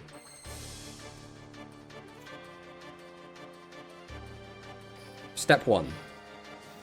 Stampede. Reveal. Okay. Okay. Okay. So, I kind of need this guy to work. So if I reduce you by 8 or boost him by 5, it clears. So either way, if I just summon him first, we clear. You're not live, so that doesn't really matter. Putting that in the graveyard also shouldn't matter too much, but we'll probably keep it on the board anyway. So we'll go ahead and summon out Raptor. I'm going to activate Raptor. I'm going to Tribute 1. Tribute 2. Can't Stego destroy? Stego can only pop monsters that have 1600 or less defense. So now we go Gale Venery. We do get Tails, which allows me to reduce. And unfortunately, he's still at 1700 defense, so he still can't kill over that.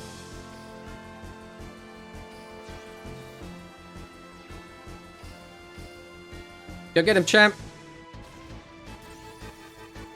Go, my JOINTECH! Ah! We did it! Alright. We're happy with that. We're happy we got a win on the board. Against like Galaxy. No way, Jose. I cringe so badly seeing back row removal in like Galaxy. Yes, it's very strange. It's obviously that build of the deck was not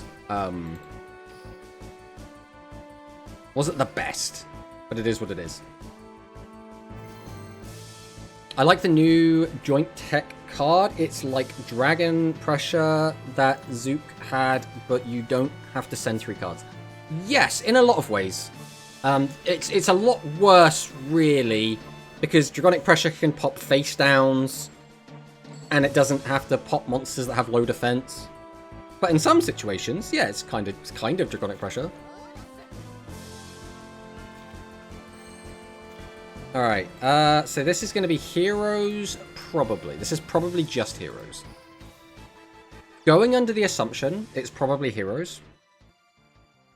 Heroes don't have a good way to get damage through set 3, unless he's playing a weird tech, or unless he's playing Curse, so I'm not going to set this, because I want to keep the 2 cards in hand. Just to play around Curse. Like, it could just be playing, like, Piercing Samurai or something, right? But playing around Curse, I think, is really important in this matchup specifically. Or, yeah, just against this deck, not in this specific matchup, I suppose. Yuamu's deck is so good, Yuamu gave Yuhi JOINTECH. Joke's on you, I have 0 defense!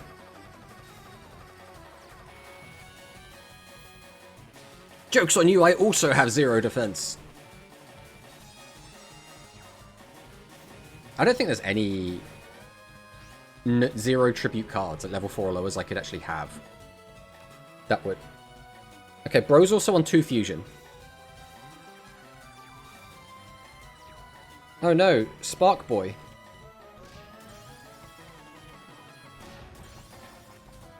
Wasn't it Yuhi that traded decks with Yuamu? I mean, so when you trade decks, it doesn't really matter who instigated the trade. Alright, so we will... I mean, we could do this first, just to, like, incentivize us having better mills. Right, there was a delay. Y'all saw that. So he has Compulse. Okay. Activate the skill.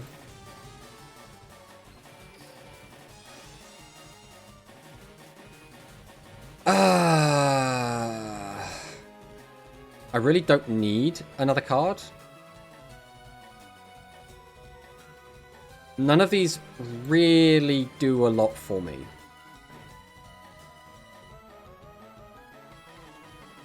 So I'm going to say no. We'll see if I live to regret that. Alright. We'll tribute to summon out Stego Silos. Okay. I'll go ahead and summon out Leo. So Leo's effect doesn't do anything right now because we don't have anything interesting in the grave. We're going to set, go to battle, swing. Now I'm going to swing over this. Okay. So now the question is going to be, is he going to have access to Burst? If he does have Burst, is he going to actually summon it? Because he could just not summon Burst, because he'd rather like go for a Flare OTK. This has already bricked him up a little bit. And he immediately wins the 50-50, which is a little bit sad. This also lets him put a card back on top of his deck, so now he can call that. But he's going to have 2 of these stuck. So I think what's probably going to happen is, because he's seen that he's hit that trap, and he's absolutely sacked us, he is going to get rid of probably Argent with the skill. He is going to go into Flame Wingman, then go into Shining, then use Miracle Fusion to get double Shining, and then he's going to kill us.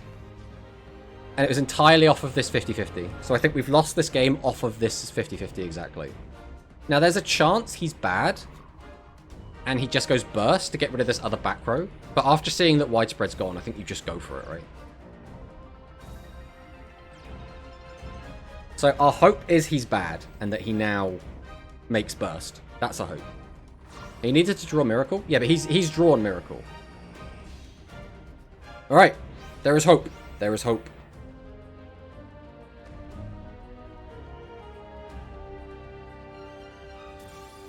Goodbye, my curse. The issue is, we know that back row has a delay. So this still has to be compulsed, that we still have to play around. Is Harvey a warrior? Yes. Yes, she is.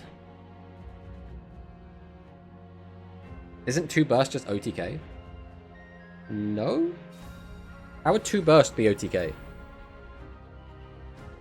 Like 2 burst plus compulse is OTK.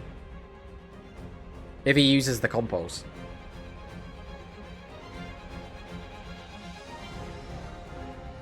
The fact that he's doing this after summoning the burst is a bit weird.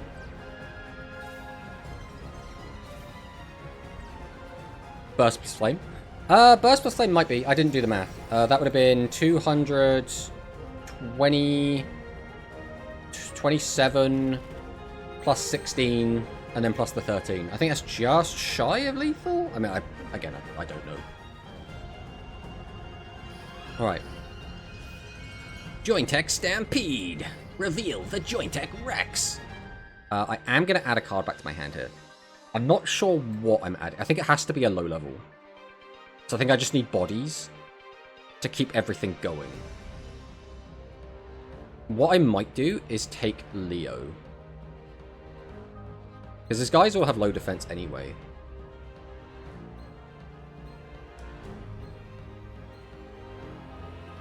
Right, I am going to take Leo. Again, we'll see if I end up regretting this or not. So we'll tribute the Leo. Activate Rex.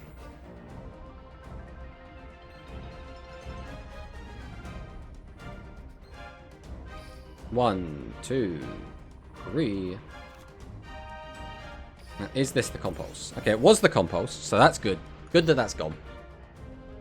So now we have some options before us. We'll probably just go ahead and summon up the Raptor. Activate the Raptor. Now the question is, do we want to pop another back row? I don't have to. Absolutely do not have to. I could just go summon. Do that, do that. Or we could just pop both of them, go in for the attacks. It comes down to, like, do we think he's got slime in here?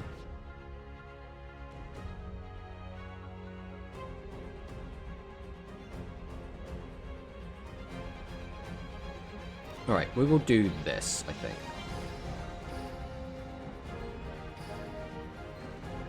Tribute 2. Summon. Summon Leo.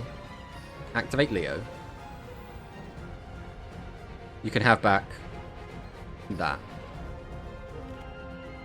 The more I think about this, the more I don't think this play is probably worth it, but... Because now this is just a lot less damage. Ooh, this actually does... I didn't think about this. I'm not going to have enough cards in my hand to do everything I need to do. Unless we just tribute the Rex. Because he's 31. If he wasn't 31, it wouldn't matter, but he is 31. So, with that in mind, we're probably going to have to send it to the graveyard, which is fine.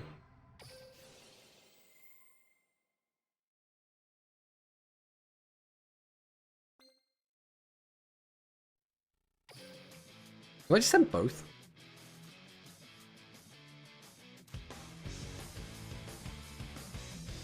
The chances that he has a high defense is very high. If I summon that, attack over 200, pop that, swings over that. It's just 200 more damage if I don't do that.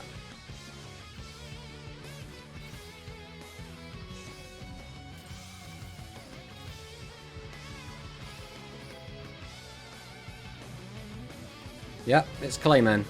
If that was a low defense monster, there was actually a chance we got lethal there, but it was not. Now we're probably dead through anything. The set's probably Clayman. There was a chance, though, that the set was a Avian or a Burst Inatrix, right? The issue is, he almost certainly has lethal here, right? There's no way he hasn't got lethal. We know that's a dead card. Okay, he's got the Starry Star. Yeah, we're super dead. We're super dead.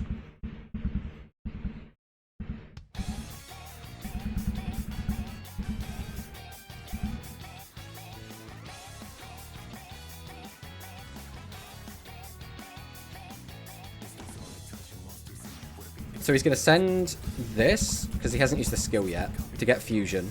He'll summon out... Oh, he's just got Star Restart anyway. I don't know. Did we misplay there? Maybe? Maybe we misplayed?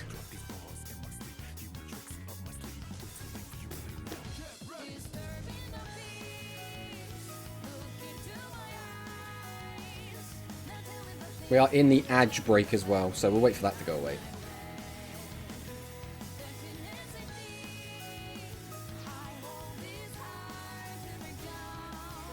I don't think we misplayed. I think we were just a card short of what we needed to do. I don't think there was a way to do everything we wanted. We will save the replay, I think. I think that's worth saving. I don't know. This deck doesn't feel great, if we're being completely honest. But again, it's still early days. Maybe we've just gotten a little bit unlucky.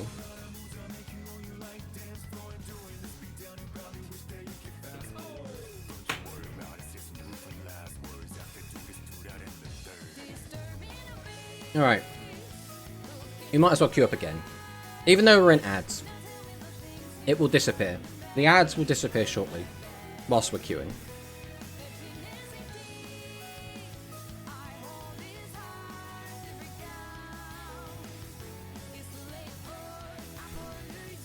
Ads ended here? I just know that, like, in some countries they're, like, shorter. So, like, it kind of depends where you are. There we go. The ads should have finished for everyone now. What about new insects? I am not playing that garbage, bro. We already know by looking at the skill and seeing the insect cards that they are so bad. Like, just so bad.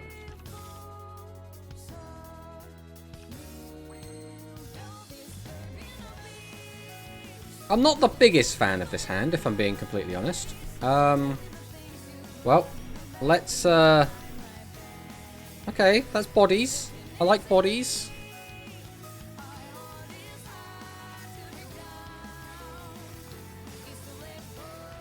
Alright, we have to hope that we get bodies next turn as well, though. That is the big thing.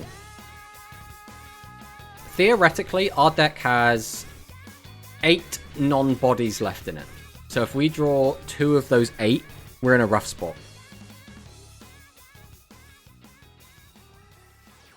So let's remove JOINTECH from the top of High Rogue. See, this is the problem with Luis Fernando's decision making. It's snappy. It's like lose one game, bad, deck bad. You gotta let things cook, right? You gotta let things simmer. You gotta let things play out. You gotta see how things are, right? You shouldn't just jump to conclusions. Now, with the skill not being twice per turn, I assume you mean duel, right? The deck was considered meh. It being nerfed to twice per turn, the deck is even more meh. Are we talking about insects? Can you tribute set them with 1 tribute or just attack? That is a good question, actually. We haven't tried. I assume it's attack position.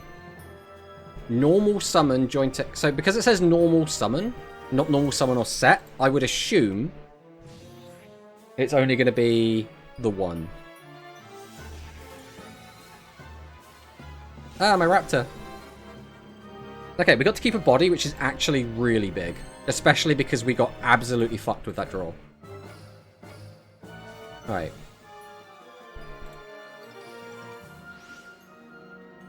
I'm gonna say yes. Because I think there is a world we actually just kill him.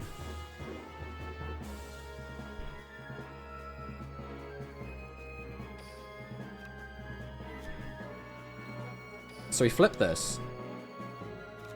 We summon this. We summon this. What is the best way to do this? It's going to be you over you. We'll then activate your effect. We didn't really want that one, but that's fine. So I can reduce this one. Then I can tribute over this. Activate your effect. I mean, this is fine. This is OTK, but like, come on, Gale. What are we doing here, Gale?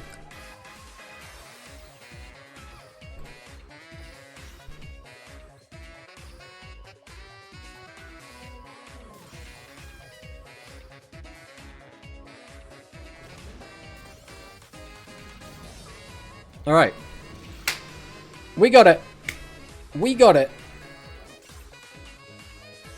Another hero. Is this simmering long enough to overcook? Or you can always overcook anything. You could always overcook anything. JOINTECH best day. Louise is back on board. Let's go.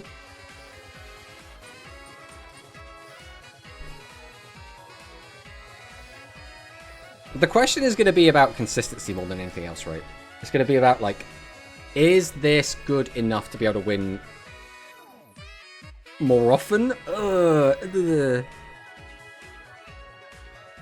Isn't that JOINTECH boss better than Barrel Dragon? They're kind of different cards, right? Barrel Dragon can pop face downs. So, like, it has different usability. It can also pop, like, maximums.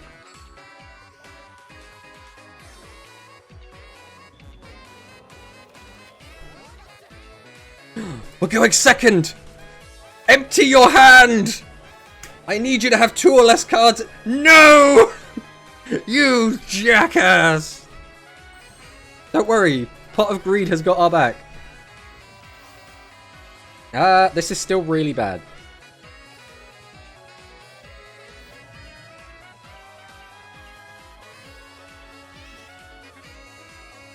We've also just milled a non-monster, which is actually so annoying. It comes down to, do I want to end with 1 monster or 2 monsters?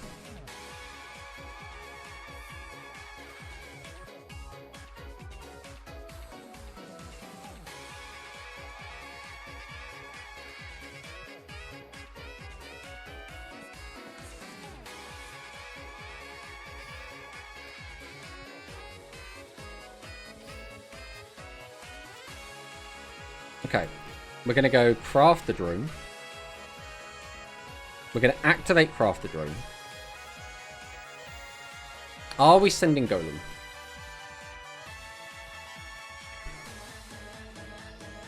Getting 2 monsters on the board is really important. I am going to send Golem. Vinery doesn't help a ton, but 1, 2, 3. I'd have to get that on in the graveyard first.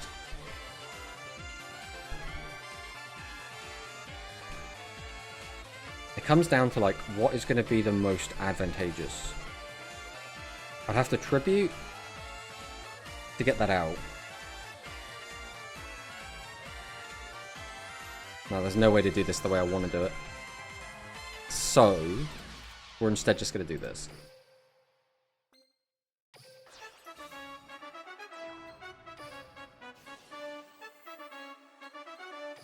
1, 2, 3. We'll hit that. We'll summon out Gale. Activate Gale, and he'll give me a heads! Ah! One of these days, Gale will be helpful. But today is not that day. I mean, to be fair, Gale has, like, already won us a game. I can't be too upset with Gale. Well, that's all we got. Barrel was only good because it's 2600. Barrel Dragon, no discard. Wow, not even down to 2. He's sniping you. I think he just drew a lot of boss monsters. He hard bricked. He has 3 skill activations in his hand. He is watching the stream. NA set, 2 red boot and 1 Bluetooth in hand. Well, the set was Curse. Tomato Dinosaur, can you do a door giveaway? No. Okay, so this is fine. He gets a +1, but he can no longer use striping. He summons out Red Boot. Again, this is fine at the moment. This could be very not fine, depending on how many burn tools he has. Right now, he can do 31, and then get another... What will it be? Like 23? So, like, at the moment, we're living. It depends if he has, like, an extra big burn tool. Like another boost or, like, another Wyvern or something. Why not? Why not? Why not indeed? I don't have any doors to give you, so it's sort of irrelevant. He's going to put all of my precious boys back in my deck. How dare he? They're where I want them, in the bin. It feels like I'm the child that's playing with all my toys and I've left them all out and he's putting them back into the toy box. And I'm like, just leave my toys where they are. Okay, so this is 22 at the moment. So he needs 1100 more burn, which he doesn't have.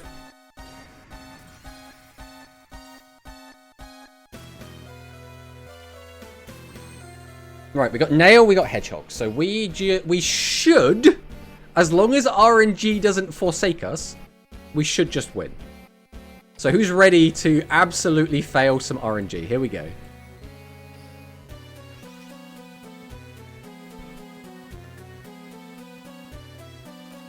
So we'll start out with the Hedgehog. Activate the Hedgehog. Hedgehog! You've done it already! You've secured us the victory. We'll go Gale.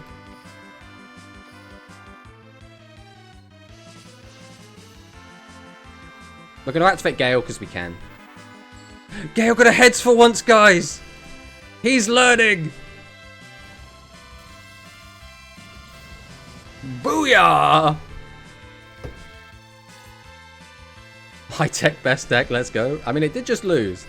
Hello, Mr. Tomato Cesso. Hello, Georfio. Welcome, welcome on in. You've caught us playing some JOINTECH.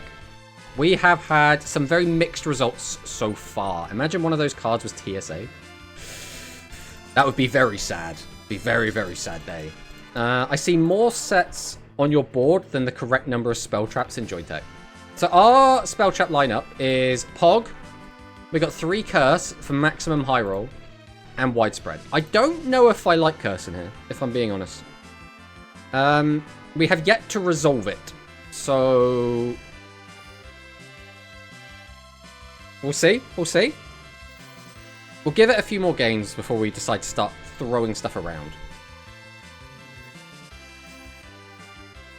Gwigs. Every Tomato stream I watch, I have yet to resolve Curse.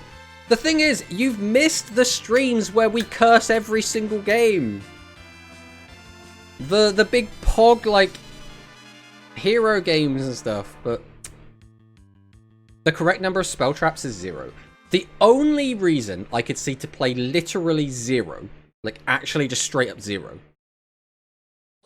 is if you're worried about, like, Hedgehog missing. There is no reason to not play Pot of Greed. I lost to Quantum because of Pog. Was it a Hedgehog mill? Was it a Hedgehog mill? I need to know.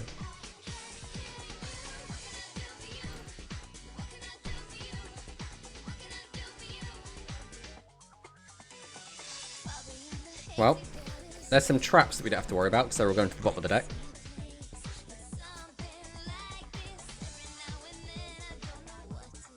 I'm worried about the mirror match. Oh, are you worried about them using Leo to put your Pot of Greed back on the field?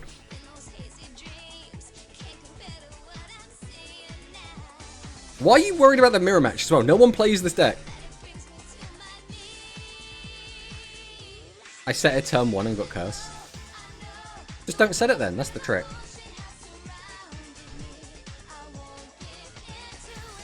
You can just leave it in your hand, that's fine.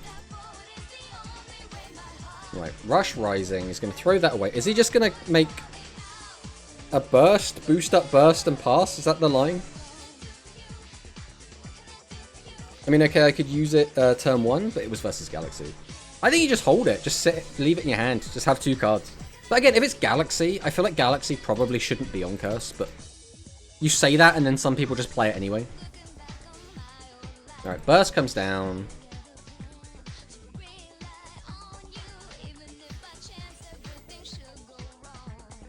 Where did he get the extra plus from? Did he get a +2?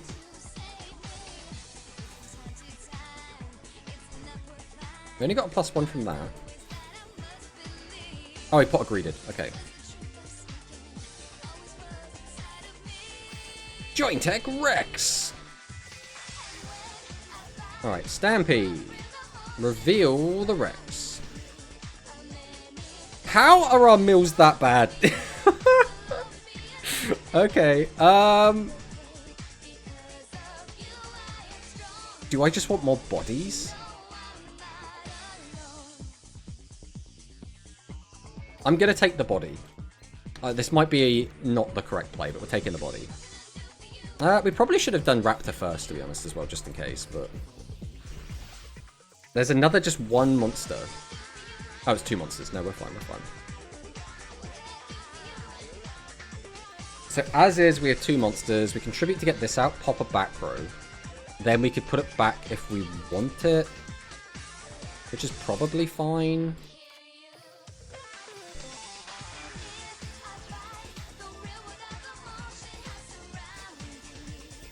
Yeah, I think we did have to use Raptor before. 1, 2, 3. We'll pop the back row.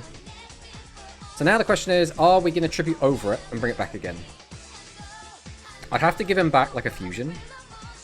Or a circulation. I'm not too fond of either of those. I also don't like him having a back row though. But I know it can't be a good, like a really good back row. So maybe it doesn't matter too much.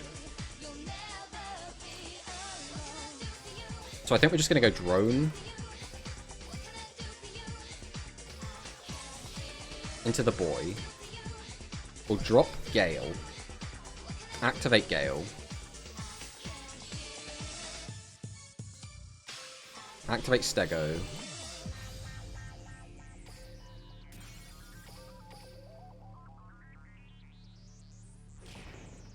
And is that the G to the G? Yeah, the deck's great, guys. I don't know what people were talking about. Like the deck was bad or something, or you know, I've just get a little bit unlucky. I think the deck works fine, guys. Like you just OTK your opponent when they just leave a load of stuff in attack position. Easy, easy.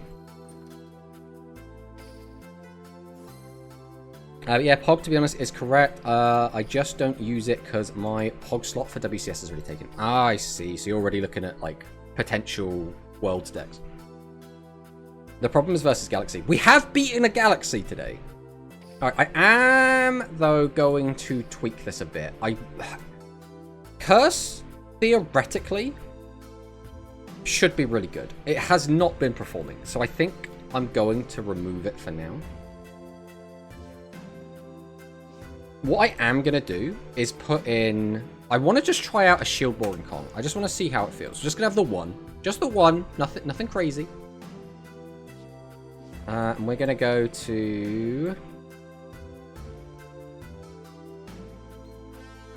Earth Machines. What is worth putting in? Maybe Cork, because it's got like an okay defense value. I do kind of like it even over this, so we'll probably do something like that. I still don't know how I feel about Crafter. I feel like Crafter can be really useful. This is nice just for milling. So maybe I'll play this just to mill. The selection box guy, he's level 7. What is the benefit of him being level 7? Shield is bad. Yeah, but what is the benefit of being a level 7 in this deck? Is my question. Like over an 8. There isn't really one. The reason I don't like Gale Vinery is because this doesn't help you beat set monsters. Because of the skill. Oh, reveal a level 7 monster from your hand from turn 2 onwards.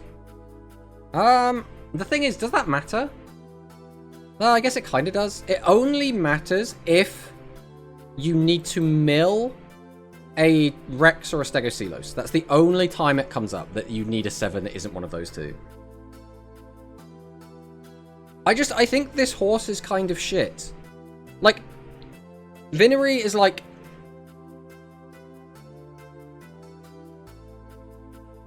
It's just bad. The main reason I don't like it is because you only get to toss coins equal to the number of face set monsters on the opponent's field. So your opponent has set 3. This deck is already going to struggle into set 3.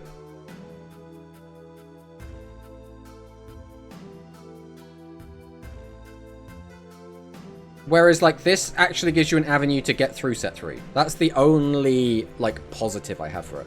Now, the only issue with Boring Kong is a similar issue to Vinery, which is you're going to have to give up 2 bodies to get it out. I play the free guy. Who's the free guy? Who is the free guy? There's Grand Serb. There's JOINTECH Tinosaurus. What does Kong do? So Kong is, during the main phase that you normal or special summon it, destroy a face-down defense position monster in the opponent's field. If you do, he gains 1,000 attack. So, like, it's not gonna usually close a game, but you'll make room to get a direct hit in. And that could be with a 33.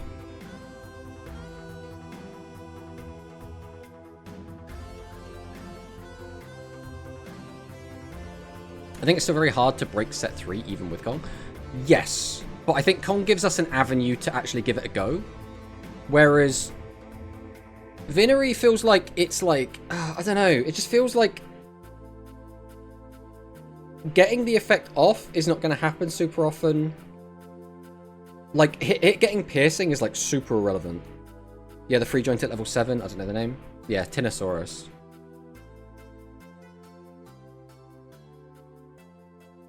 I don't even hate Tinosaurus, to be honest. I don't think it's great, but I don't hate it. I think we're going to try this out for a bit. If Kong feels like ass, we'll just take it out, right? We are here to test. We are here to see what feels good.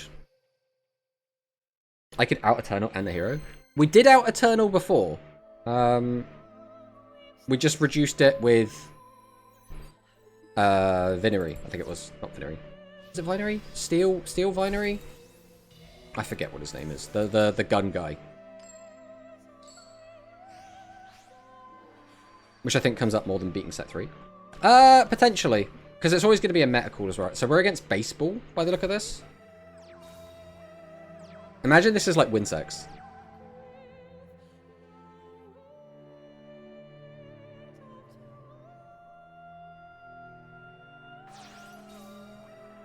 It's Baseball! He's got a lot of defense points, though. That kind of gets in my way of doing what I want to do here. I mean, I could just, like, mill absolutely everything and see what happens. JOINTECH Raptor. Activate the effect. Well, there's a boss. There's 2 bosses in the graveyard, and we milled his legend, which is pretty good. So if you have another face Earth Treasure, send top to cut it to the graveyard. Or summon this as well. So I could give him his Legend Trap back. So I assume this doesn't work on anything. Sets it to their field. So I could give him his field spell. I don't know if I give a shit about giving him his field spell. I get that back. I still can't pop that, which is a little bit sad. I would have to ram into it, and then I could get 2 hits in at 5,000 damage, which is still not lethal. There's like no way to lethal here, right?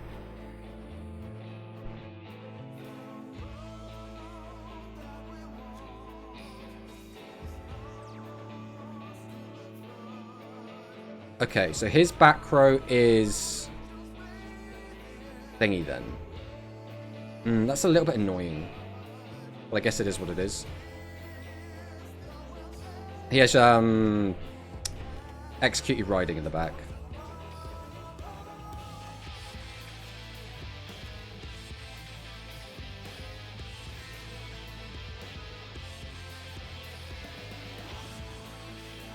That is a very good mill. The only issue is he's going to use riding on this, but that's fine.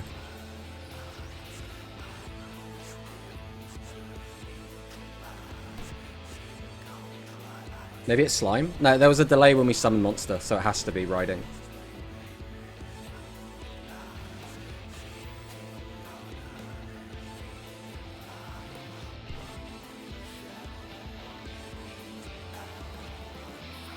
If it wasn't riding, we do just win here. But because it's riding, we do not just win here.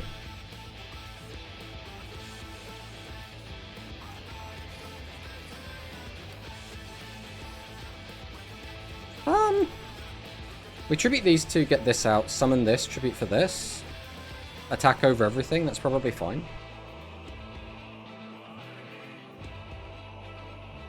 Wait, really? Did we do something? Yeah, Rex can't pop field spells.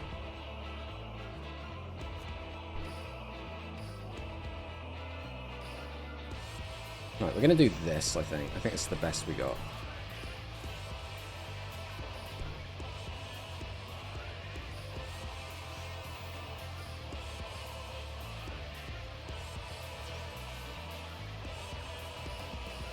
Get rid of this.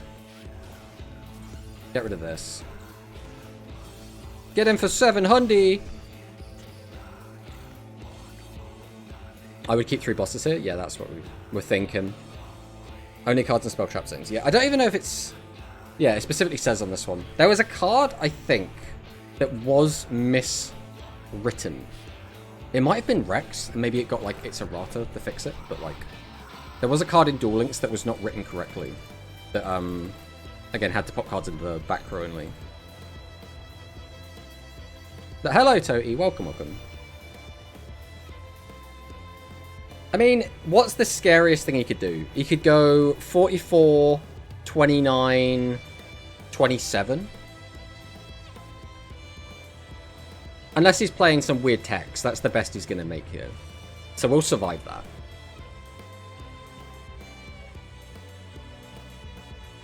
I think the only way we die is if he, like, hammer shots us.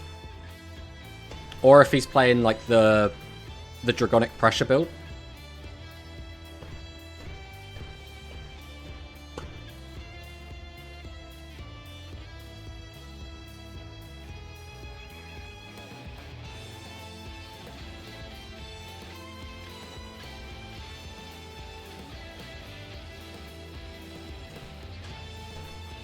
Yeah, but that's fine. That's not lethal either way.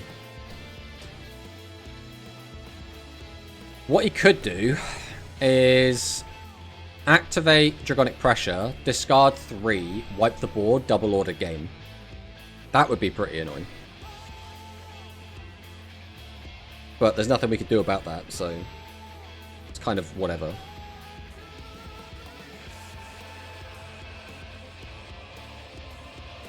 What do you think is the best baseball build? I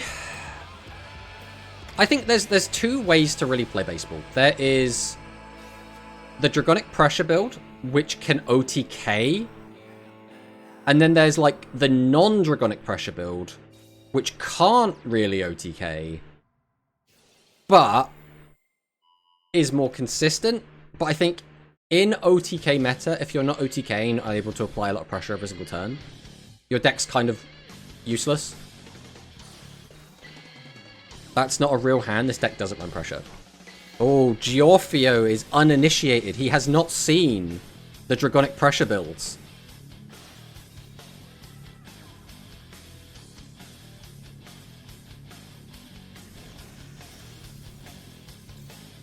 We get to keep Ancient Gear Golem?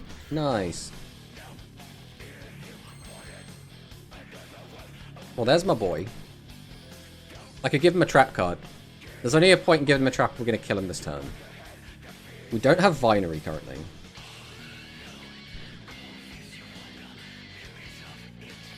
I think we just start with this, because we don't really have any milling option.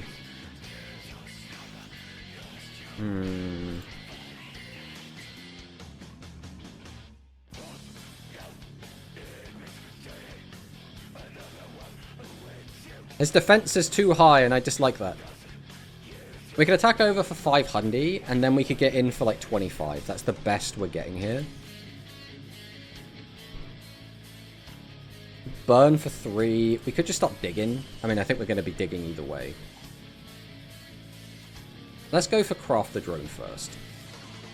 He's got another Execute You Riding. Brother.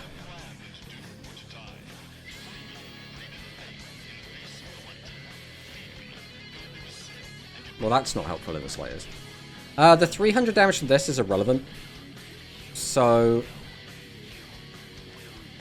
I can't fill up the last spot is the issue.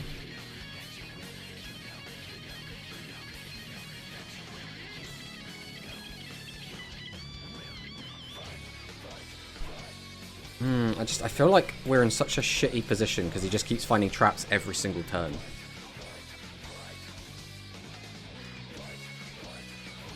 We can't pop his guys. If we summon out anything, he's going to flip over and deal with our shit.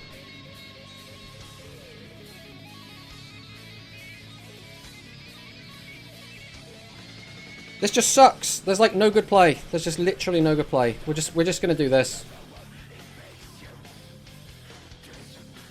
I don't think there is a good play, so we're just going to not.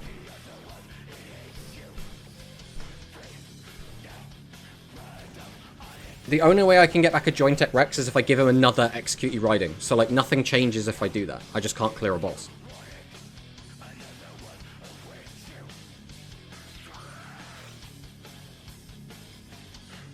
Grand Slam and Volcano Attack are the same targets in Dragons. They just search 2 more Dragons with skill.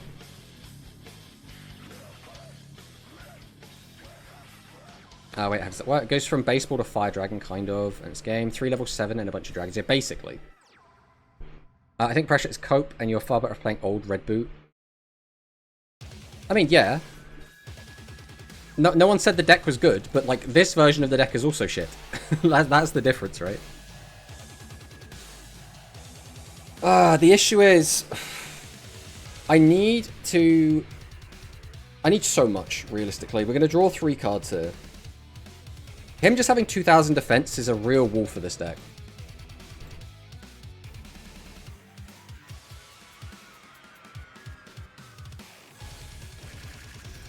We can pass the 3 boss.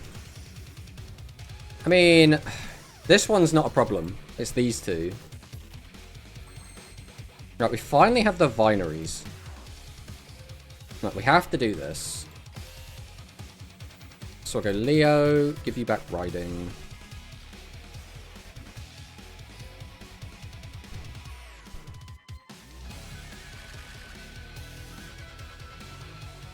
It has to be you.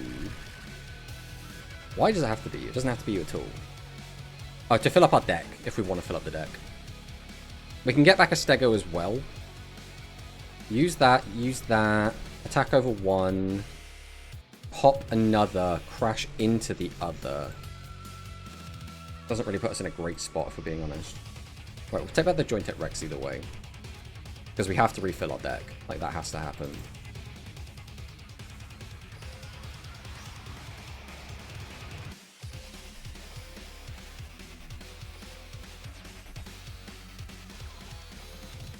Activate Rex.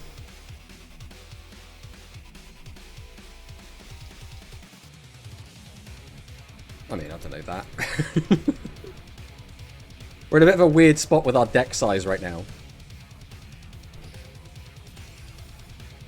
Then... it's all going to come down to the Gale. So we'll see what Gale does. Tails, that's good. So we can reduce the attack of you. We have to summon out Leo.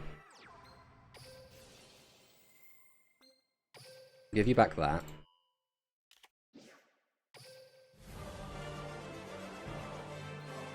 Grab back Stego.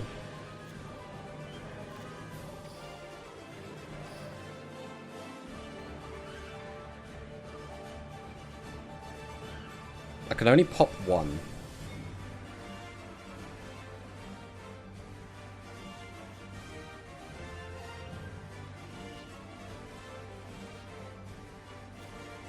Normal summon. So you physically can't do it the other way around. Okay, that's interesting.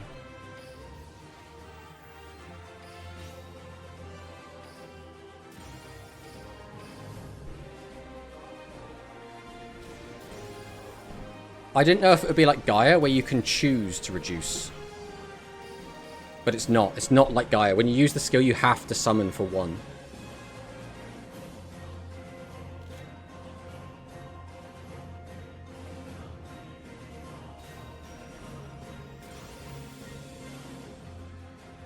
Well, there was the hammer shot we were worried about before.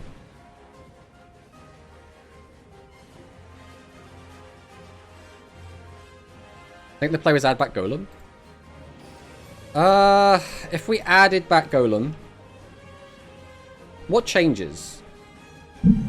We would have had one less body.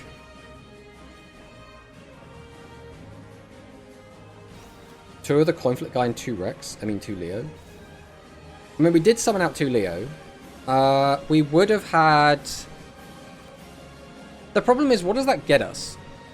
Like, just pray that the coin flips work? I suppose that is probably the best chance we had, realistically.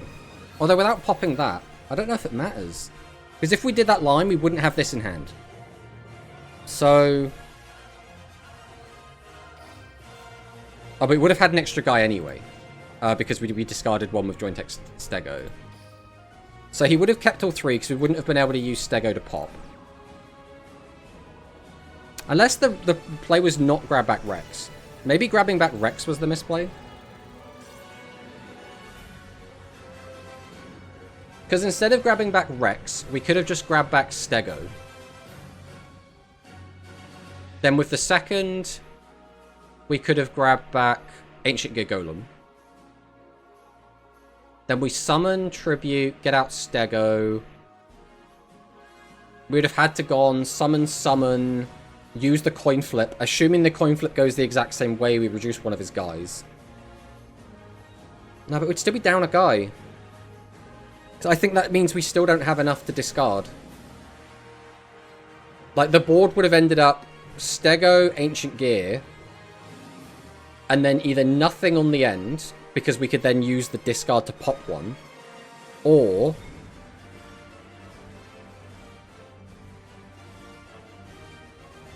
I don't think that would have worked. I don't think so.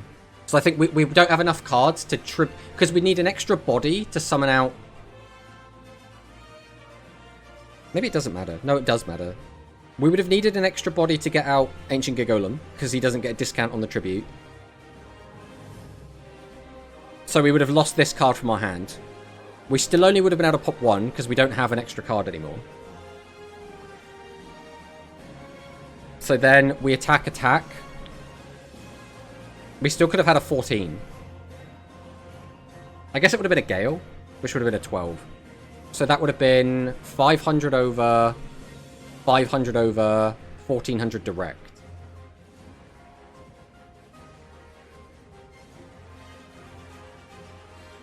Needed good coin flips. Like, you get 2 Lear first, tribute summon a Golem, use the first coin flip, get Tails, summon Stego, flip second coin.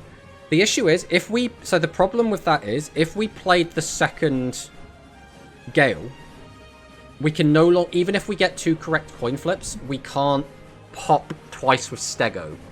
So we're entirely relying on either the attack boost or the attack reduction. 35, 3017. Yeah, if you do get the 500 boost. Would that be enough damage to close out the game, though? I mean, we could still get 1 pop that way. Assuming we did get a tails and a heads. I think that is just... Yeah, that would have been lethal. Yeah, so the mistake was adding... So first off, this did rely on exactly perfect coin flips. But if we didn't grab the JOINTECH Rex, we theoretically had a line to lethal.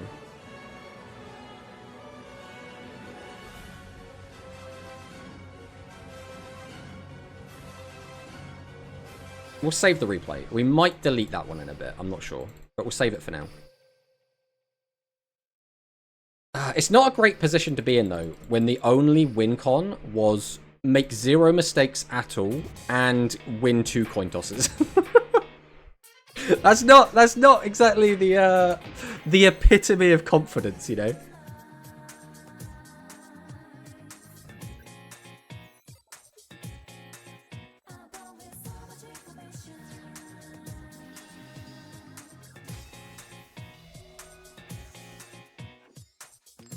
Alright.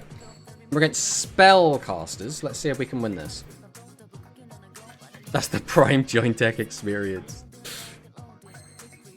I mean, we have a lot of ways to mill. I think I gotta prioritize Leo, right? Leo is so good, but early milling also seems really strong.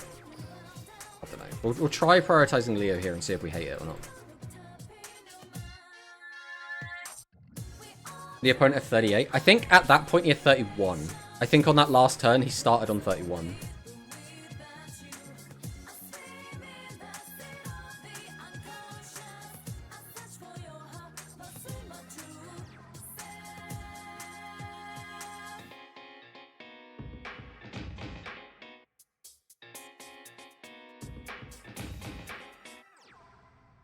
Okay. 3 back row. Color me intrigued.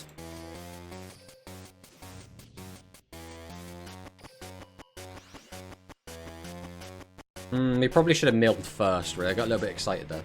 I don't really need any of this, if we're being completely honest. And all my guys are going to be cheaper now anyway, so...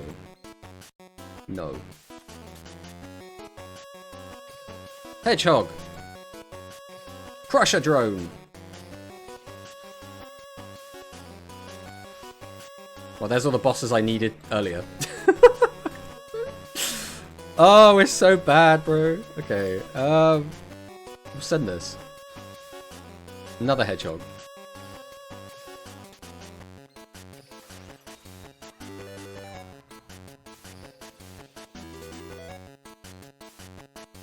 We'll want one of those in the graveyard, I think, just always. Let's do this. That one.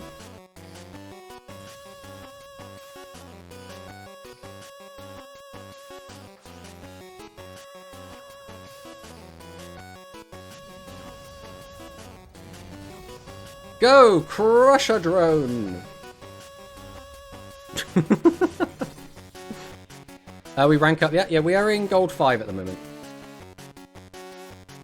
It's 5 MX Rex twice. No, we don't need to. We don't need to. Don't worry about that. Also, we couldn't make Rex twice there, right? Because we can't choose to tribute 2 monsters. So I could summon out a Rex, tribute over Rex to go into Stego, and then Stego's stuck on the board and there's no room to summon out Leo. I would have had to... Oh no, we had plenty of bodies. We just do it before we activate the skill. That's what I need to remember, is that we can do it before activating the skill. That is the next level. That is the next level. Hello, Parko. Welcome, welcome. You missed your glazing earlier. You absolutely missed the Parko glazing session. We needed the skill to add back a 2 tribute. Yeah. Which we should have just milled first anyway. Like...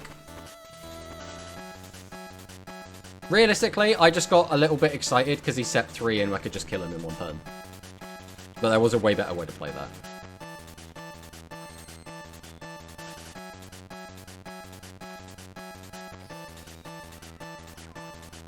I think we have to set 3. Even if, like, if Bro just has Chrysaor plus Tearfing, there's nothing we can do. We can't just pass with 1 monster.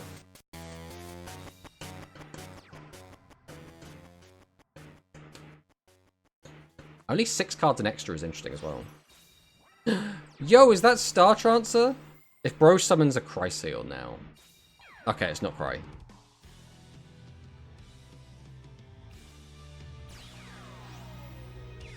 Yo, is that Polymerization? Polypog? What? Did he lock himself into not being able to attack somehow?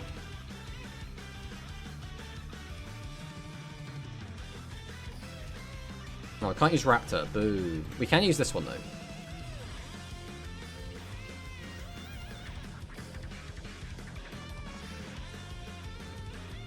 We don't need to use Vinery yet. Do we need to make room? There's no reason not to make room. So I might as well just summon out Shilbori Kong.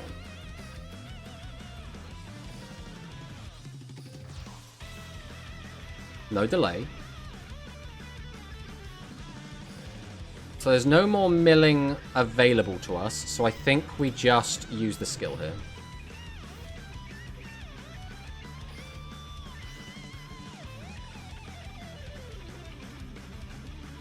We don't have any more bosses, so I don't think I grab anything back.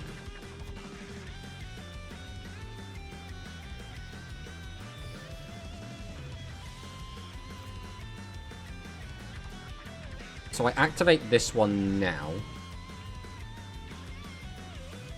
No, because one of them's going to be left on the board. So we summon this. We activate his effect.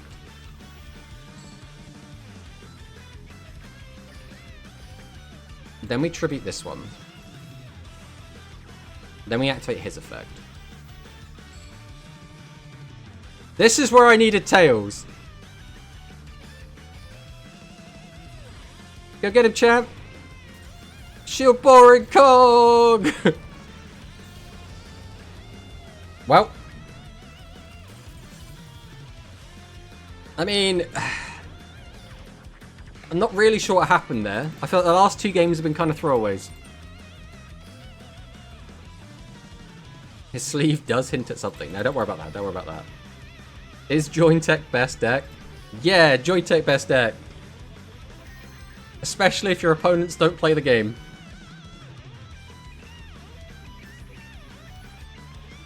Chaser Link. Alright. What you got for us, Chaser Link? Maddox Sogetsu. Win and you'll gain a rank. So Bro is on his rank up. This isn't a very good first hand.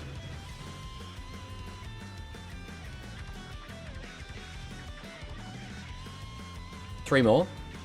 I mean, we'll see. We'll see if we can get 3 in a row. We get hands like this, and you're kind of like... But...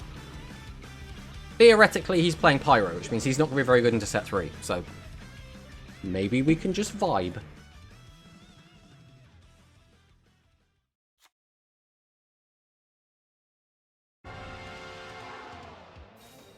Let's see what Bro's got. Something powerful. Something disgusting. Something unfathomably strong. I'm ready.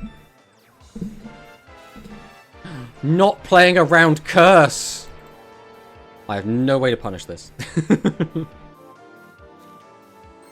That's not helpful. I mean, we're just setting, right? We're just setting.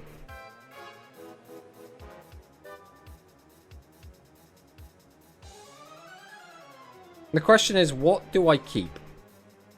I kind of feel like I want to keep the Raptor and the Gale.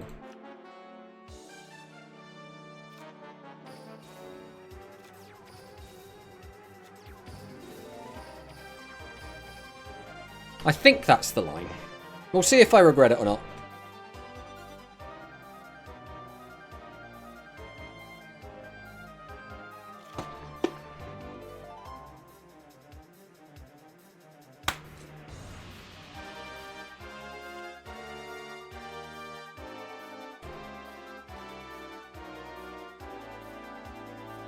Whoa there, friend.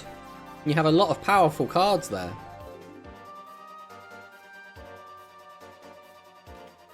Ah, my Cork Trooper. Ah, my Crafter Drone.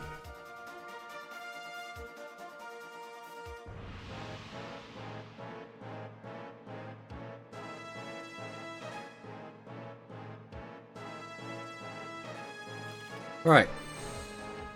Yo, it's Pot of Greed. Boss monster. Okay, so I think it's just given away that he has compulsory evacuation device.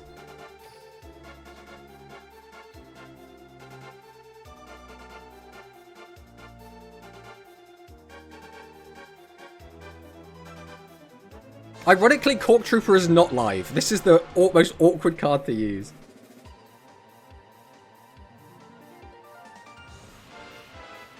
I mean, I think we just go Raptor first, right?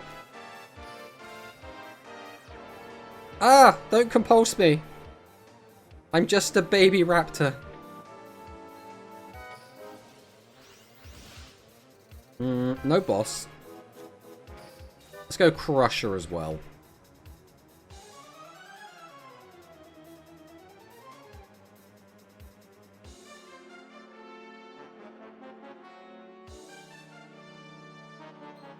Activate Crusher.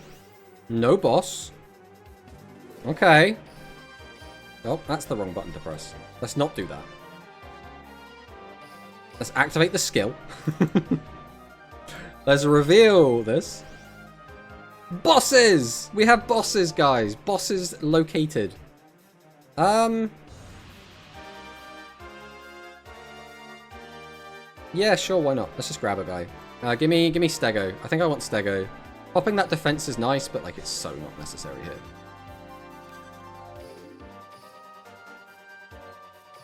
Alright, we'll tribute for this. This is part 1 of the plan.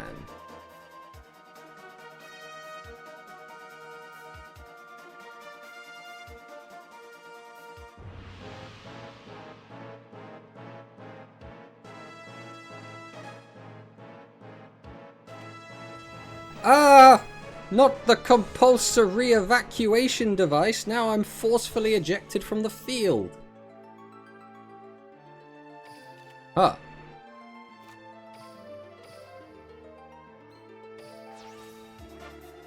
Look who's back. Right, we'll go 1, 2. I don't even know if I want Shipboring. He's kind of fine in the graveyard.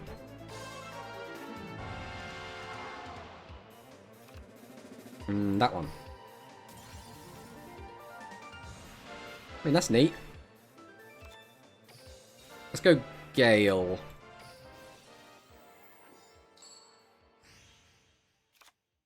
I mean, I'm quite happy with the heads here, I think. Maybe I should have attributed this, because if I got that out and I got a heads again...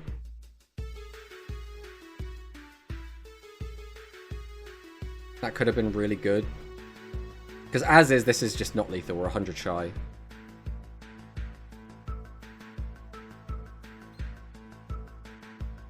There's no reason to not use this, right?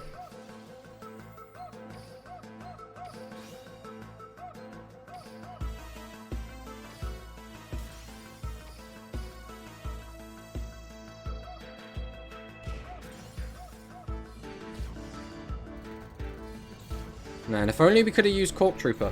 If only. Yeah, I think...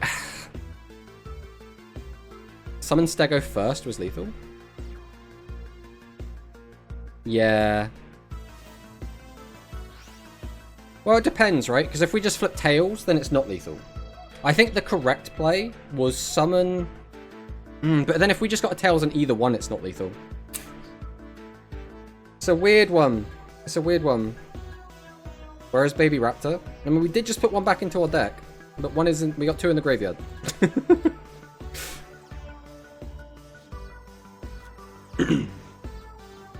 I don't like how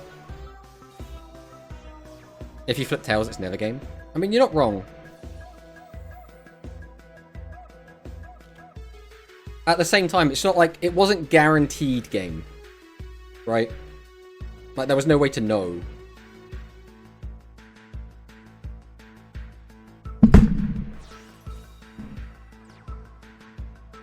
So he should wipe out our board. He should do some damage to us. I don't think we should be in lethal range. Actually, we could be in lethal range. 1, 2, 3, 4, 5, 6, 7, 8, 9, 10.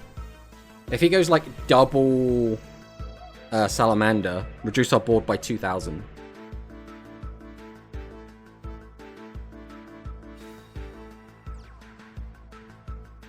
Based on how he's playing, I don't think he has that line available. But if he does just double Salamander, we are super dead.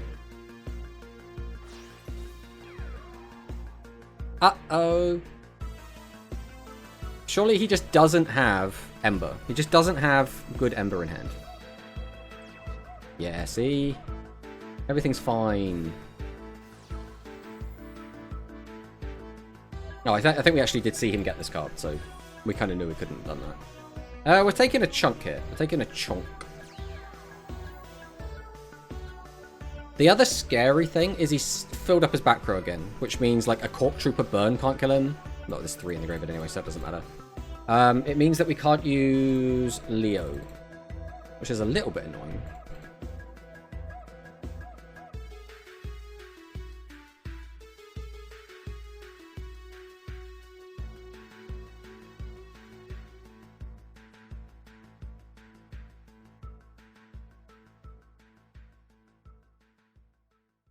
I mean, you have to kill this, bro. You have to kill Stego. You can't leave Stego no matter what.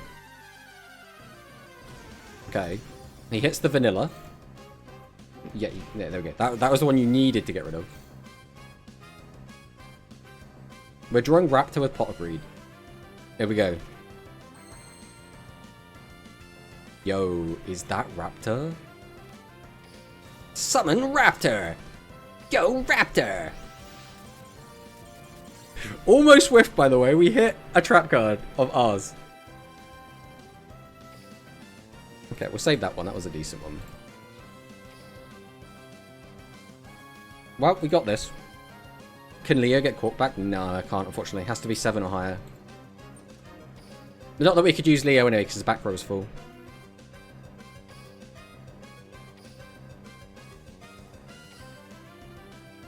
Alright, let's go again.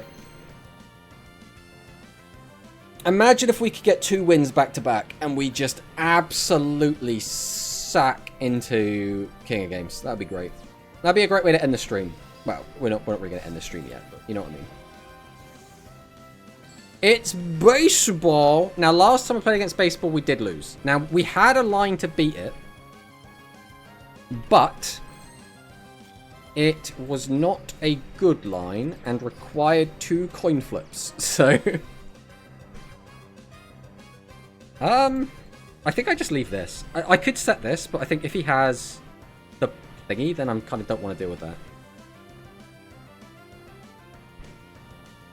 Why didn't you Raptor burn? What, right now? Because I want to keep 2 cards in hand in case he's playing Curse. But I'm quite happy with this, right? I'm passing on this either way.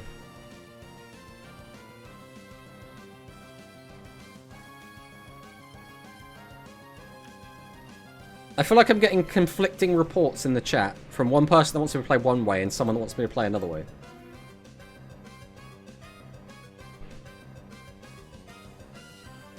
Don't want to give targets for the dragon. Yeah, that's kind of how I'm feeling. Okay, adds that, adds Zubabar. Now he'll just send 2 to the graveyard, including Utopia. He needs to send 2, otherwise he won't have enough engraved to use Grand Slam's effect. You have widespread? Yeah, but if he goes Grand Slam plus Utopia plus X, we can get rid of the Grand Slam, but we're still taking the 29, so that'd be 21, and then the other one would have Piercing. So that would hit over for another 19. So we'd lose 4,000 life immediately. That doesn't seem like a good idea. Wait, why have we gone Dododo? You fucked this. Now you haven't got enough in graveyard. He misplayed. You set the golem? That could work, but then if he just has Curse and flips it up, right, flipping it up is whatever, but it's the whole +2 that we just didn't want to give him.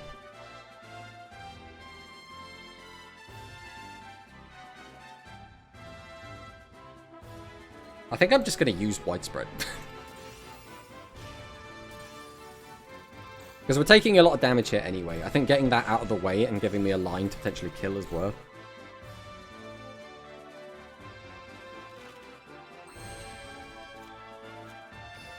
Alright, Pot of Greed. We don't currently have anything worth bringing back, so we're going to try and mill. So it's probably going to be Hedgehog. Activate the effect.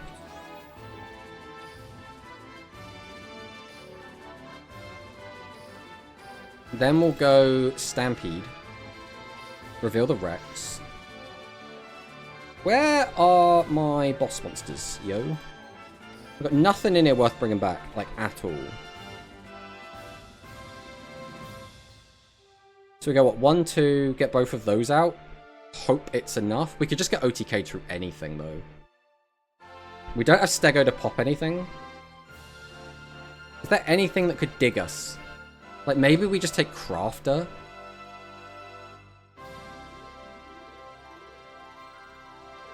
He's only got 25. If I get out both of these, effectively he negates this. So that's 3,000, 4,700.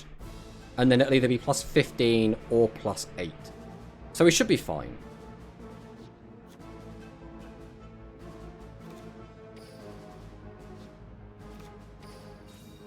So we do this. We do this. We do this. This. Activate his effect.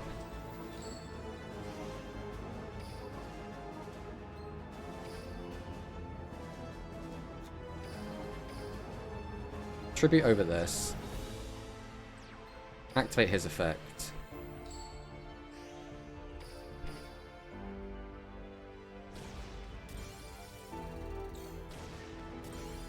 Alright.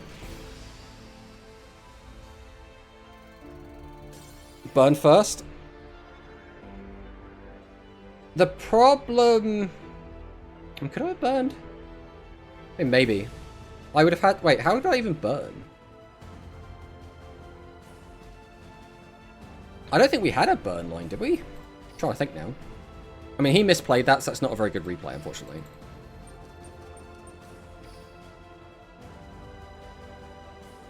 Cork. So, but that means we would have had to have summoned Cork before... Wait, does Cork even work if it's just the field spell he's got?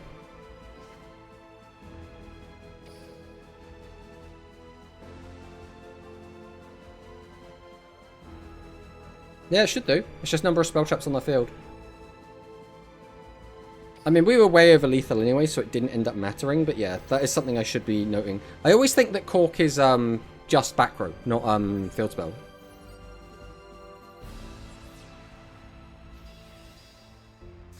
Oh, is it spellcasters? Let's see if we can get a win. It'd be really nice if we could. It's not the end of the world if we can't. With a hand like this, I don't mind going first. I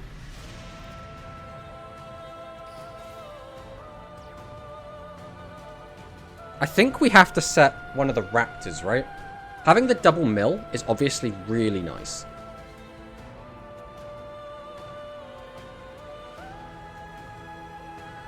But, like, if we mill and then don't have a way to get it back to our hand anyway, it doesn't matter.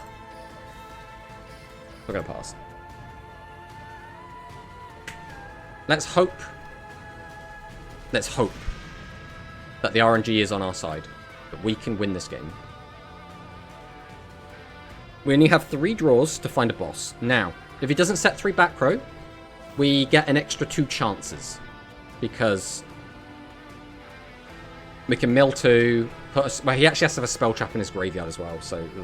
But he should have a spell trap in his graveyard, right? He's playing casters.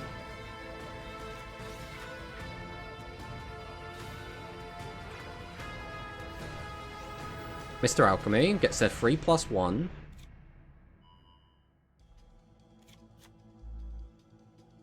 So we know he's going to do the generic board. He's going to tribute this for Witch. He's going to activate Witch, summon out Seven's Road Magician. He's going to summon out the Strange Familiar he just put in his hand. Or Strange Cat. He's going to... So is that a spare copy of Fusion then? That means there's only one card in his hand we don't know.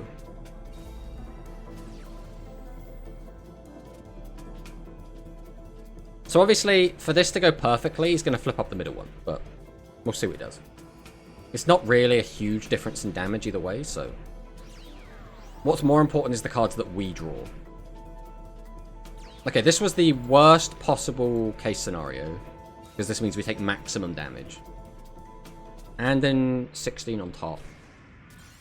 Which is, like, fine.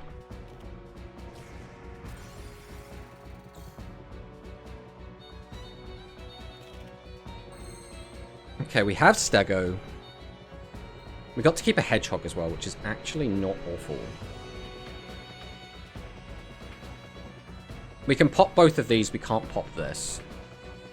So we really need to just, like, max out on everything we can. 2 to the grave, neither are helpful.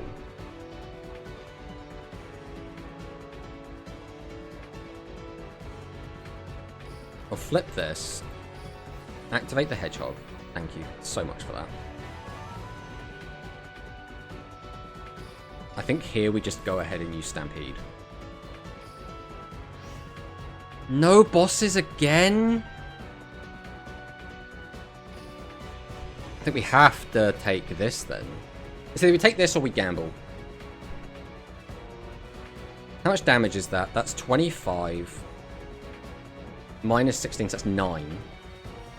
I'd need like 2 bosses worth of damage, which we just don't have. I could take that. So that would be 9 plus 23, which is 32. Puts them down to 22 though. We have no way to get 2200 damage.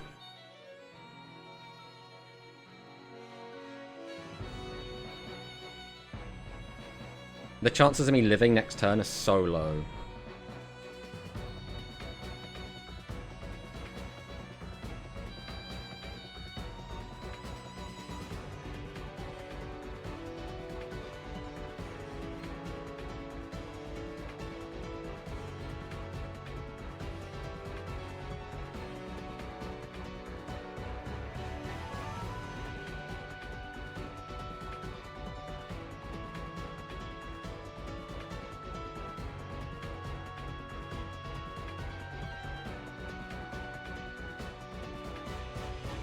I think it just doesn't matter. I think we're just screwed.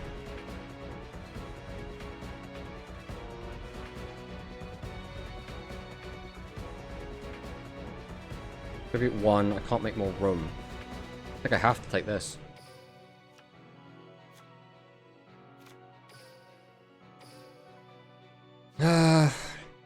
Right. We'll do 1. We'll go 2. Summon this out. Then we're gonna go Hedgehog. Activate Hedgehog. Still just nothing.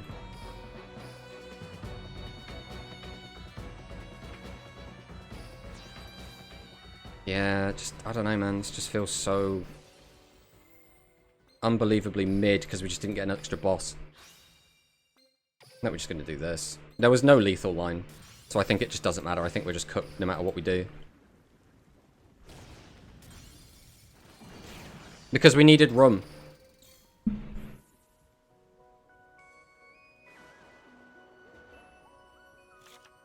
There was no way to win there. There was literally no play that did anything. That sucks. So now it's literally like we need him to brick, otherwise we're just dead.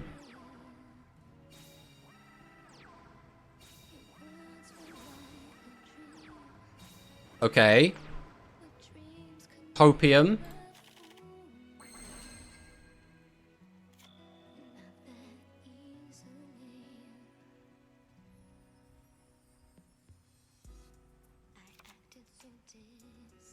Summon Raptor, see if there's a delay. No delay on Raptor. Activate Raptor.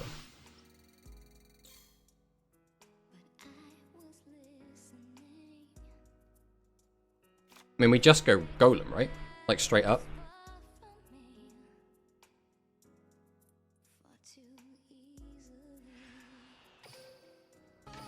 Well, Golem isn't guaranteed lethal. Because he could have a 1400 defender. But I think we still have to go Golem.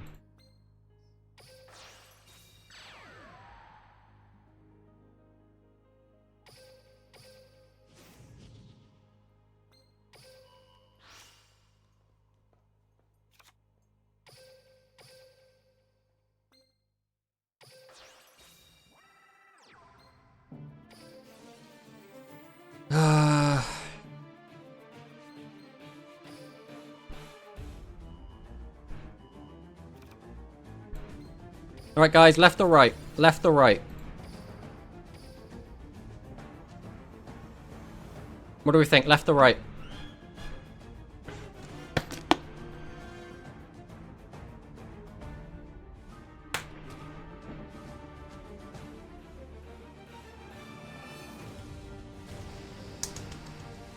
Good job, chat. You did this. I was merely the vessel. You guys found it. You guys found the lethal line.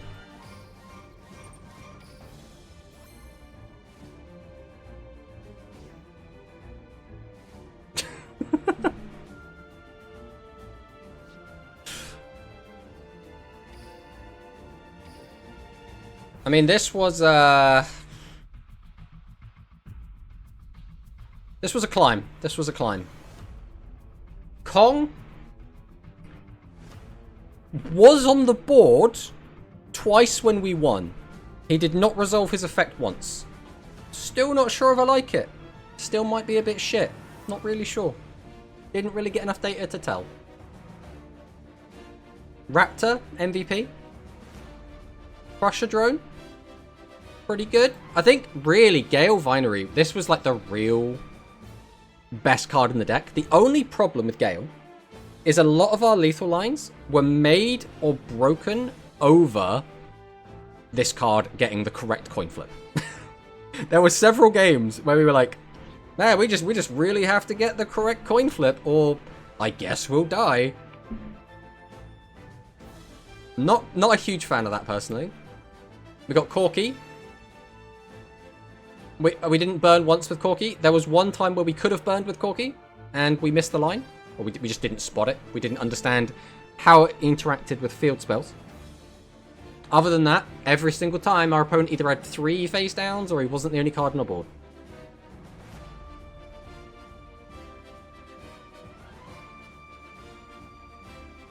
So now the question becomes, what should we do? Should we go and do a lobby tournament on Shadowverse, or should we play some more games with this deck? That is the question. What should we do, guys? What do you guys think? Because I'm quite happy to do either. I do kind of need to do my lobby tournament today, but I'm not like too bent out of shape over it. Murata has voted for JOINTECH. Because like I say, I'm happy to do either. I really like both games right now, so I'm quite happy.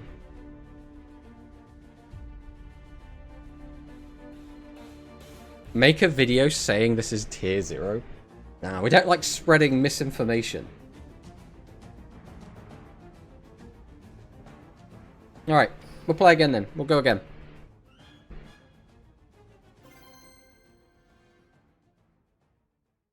Let's see what happens this time.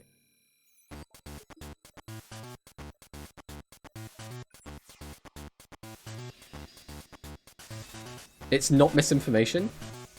If it's something I don't believe, I don't know how it could be construed as anything other than misinformation. That's my, like, primary issue with that argument. Yo, is that JOINTECH Stego Silos? I mean, I think we just chill with these boys. We're probably against Hero. We want to keep 2 in hand either way. Which is fine by me.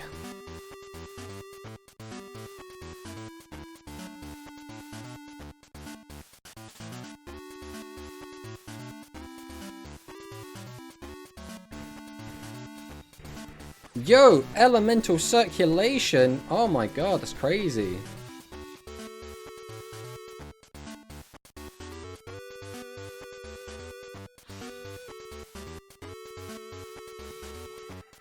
Another one. Whoa, calm down there, sir. What are we doing?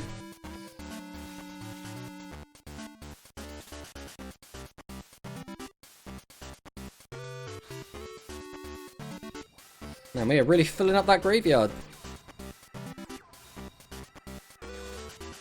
Intercept 5 pass. Whoa.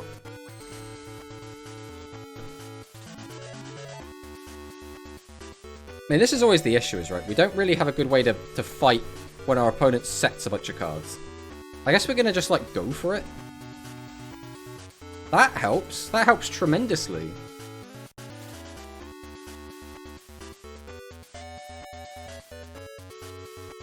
Alright, let's flip up Nail. Or activate Nail. It's the mill one. I'll flip up Drone. I will... I mean, as is, we Tribute 2, get a guy out. Tribute 1, get a guy out. Tribute 1, get a guy out. So I can't get rid of any of them, really. So I'll activate Craft the Drone. I'm going to discard the Stego. That's very amusing.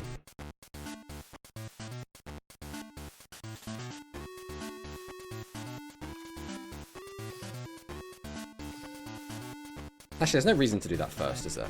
We will just activate our skill. Reveal the Rex. Oh, I don't need any of that.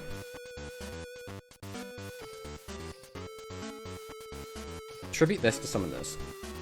No delay. Activate you. We'll get back 1, 2, 3.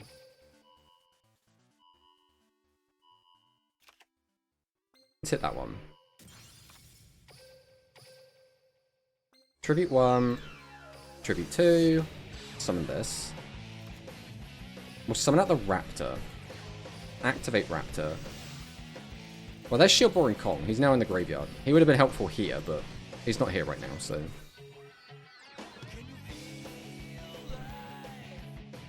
do I just put it back in, or do we leave it? I think we probably put it back in, right?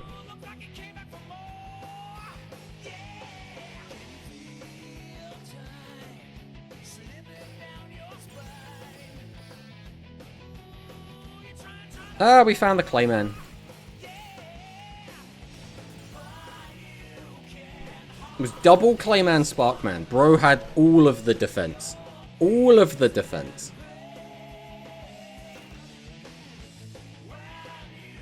Now the downside is, we do just die to double flare. We are just straight up dead.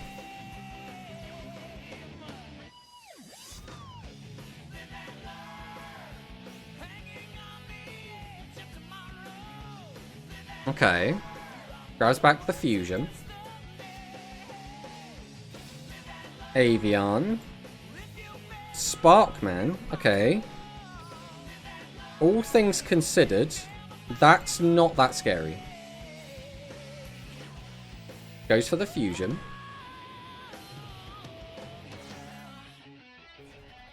Wouldn't the play have been to weaken Rex instead? Maybe we'll wait and see what he's doing. We'll wait and see what he's doing. If we're just making... Okay, we're making Flame Wingman. Ah, okay, so now we're going to activate Star Restart. I don't think we're dead, though, right? How big is he going to be? 1, 2, 3, 4, 5. 6, 7. I think we might be just dead. I mean, we knew we had no way to play around this. Yeah, we're dead.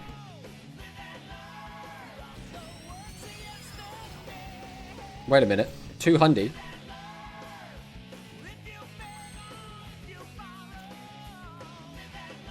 Now, there is a slight issue here. And that is that this guy has 2100 defense, and I have no way to reduce its defense value.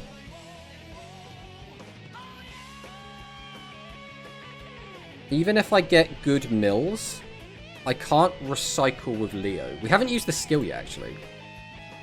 Okay, so the play is summon Raptor, activate Raptor. We still didn't get good mills. Now I have to use the skill. Oh wait, no, this doesn't work still.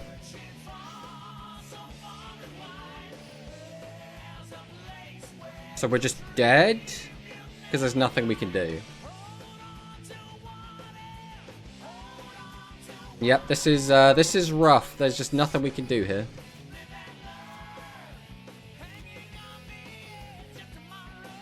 See, this is, I think, one of the big weaknesses of this deck.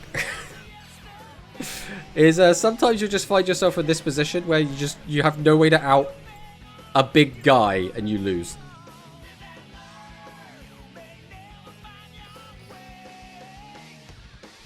Which is a shame, but what can you do? What can you do? There was literally no line there, right? Because the correct, I think the only possible line would have been, don't summon out the Raptor, just use the skill and pray we mill Vinery. And then pray Vinery got a Tails. I think that was our only line. Free to play level 7 is suddenly looking very important. It's really bad. It's really, really bad. Like, I still, even though, like, yeah, in 0.1% of cases, it can be really helpful. The rest of the time, it's just not, which is, like, really annoying. Because the thing is, whenever your opponent slaps a Shining Flare on the board, you should be dead. Like, we should have been dead there. And it's the same with Eternal. People should never leave an Eternal on the board.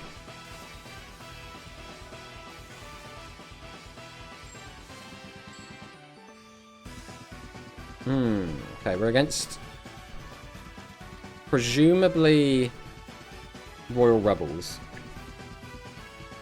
It is Royal Rebels. What can we do about Royal Rebels?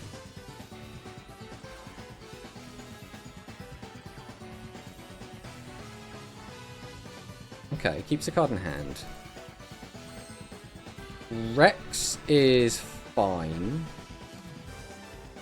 We'll go Cork Trooper Burn. We'll go Raptor. Activate Raptor. And again, it doesn't really change anything in a positive way for us. We'll go ahead and...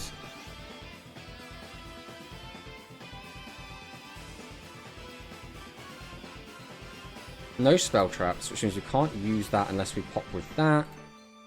We could just summon it, pop, summon, use that, get it back. It's going to depend what he's got. I think we'll just play it safe. And we will just grab this back to hand.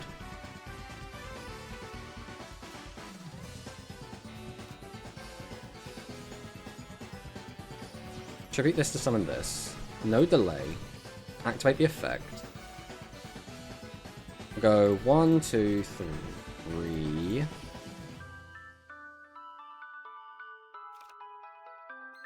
And pop that.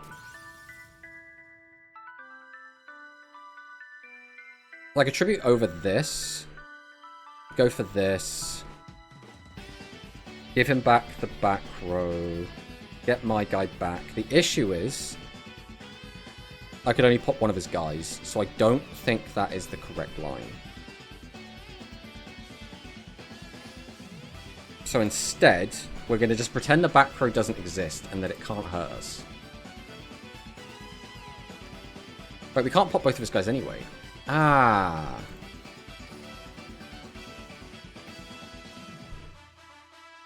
Wait for that. Pop both. Oh, it's exactly 5,000. Okay, no, we can do this.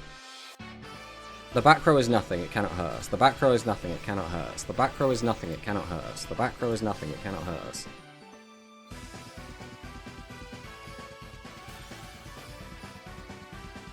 No, the back row is something, it can hurt us! No!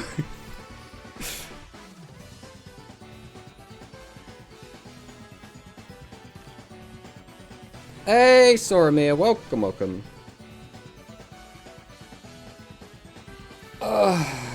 Hello, Mr. RDC Champion. We did it. We made it. After 3 seasons, we finally got a win under the belt. I can't even pop that one with my Stego. Rude. Missed the 50%. It's always the way. Right, Pog. We don't have a boss. We have no way to get to a boss.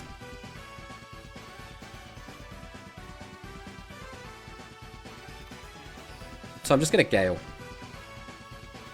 Okay, so he's got Executey Riding. That was actually the most annoying card that could have been. Okay. Tails is good.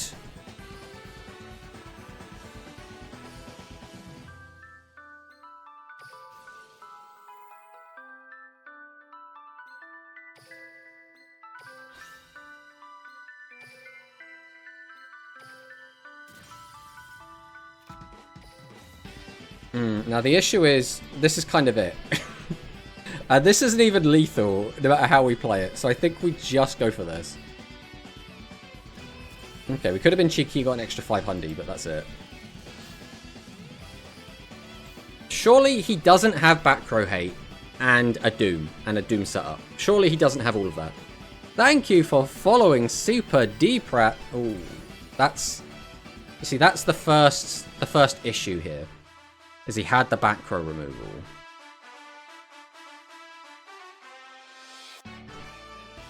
So now we need him to not Doom Metal us to death. Maybe we'll just be fine. Maybe he just doesn't have it. Maybe he just doesn't have it. There's a world in which case he doesn't have it, right? I believe. I believe in his inability to just have it.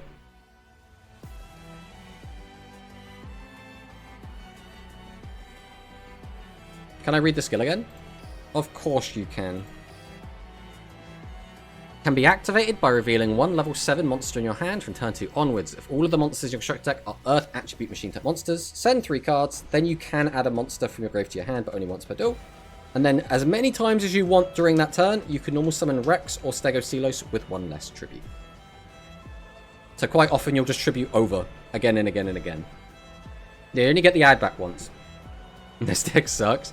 It's not awful, because you can just keep summoning out, like, you can go Rex, tribute over Rex for Stegoselos, then use, like, a Leo to give your opponent back a back row, get back your Rex, summon out Rex again. Like, there's some, like, interesting lines you could make with it.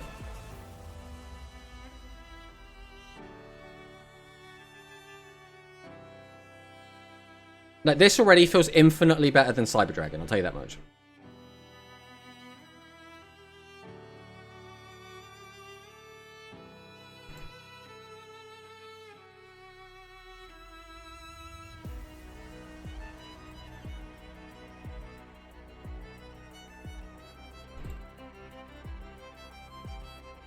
Hashtag buff Sidra. They should, really. He has been thinking for so long, so surely he doesn't just have Doom. Because if you have Doom, there is no thinking required.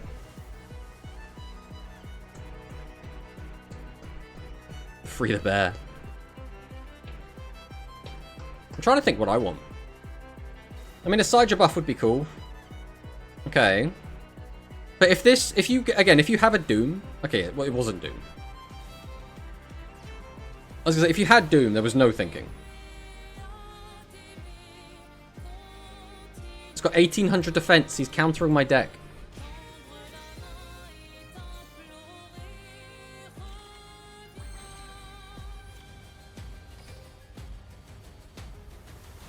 I mean... We could just go combat to play around this. But he hasn't seen a Legend Trap yet.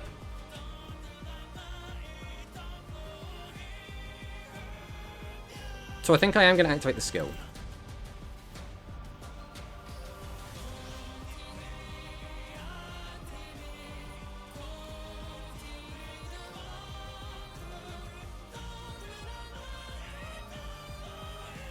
I mean, a little bit of burn's always nice. Let's summon this.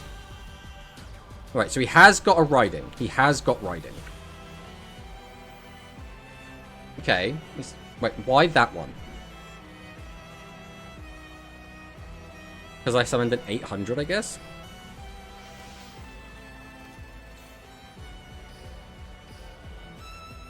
But what if I tributed over this to summon this? And then activated his effect? And put this back into my deck along with this and this?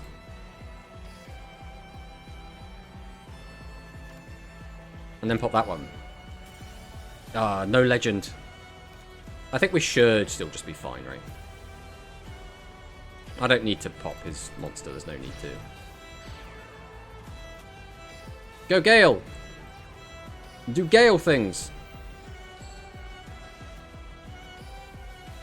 Yeah, we can reduce that, why not? Boom!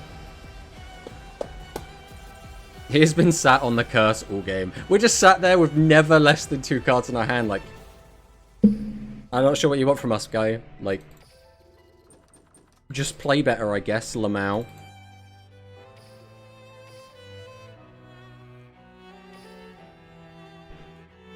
We go again. Starting Duel.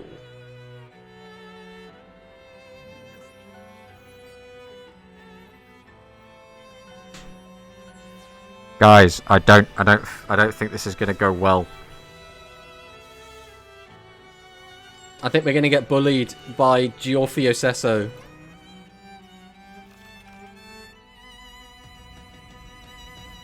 What a way to be closing out as well. Giorfio as our opponent.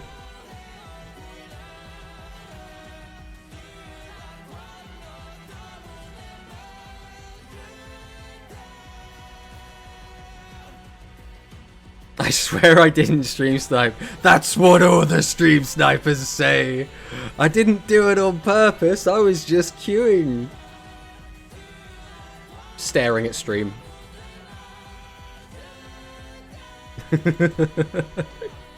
Alright. So I'm going to assume this is probably Hero, but this could be Sidro.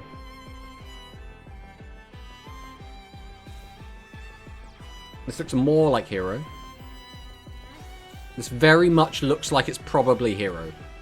I have an inkling this might be Hero.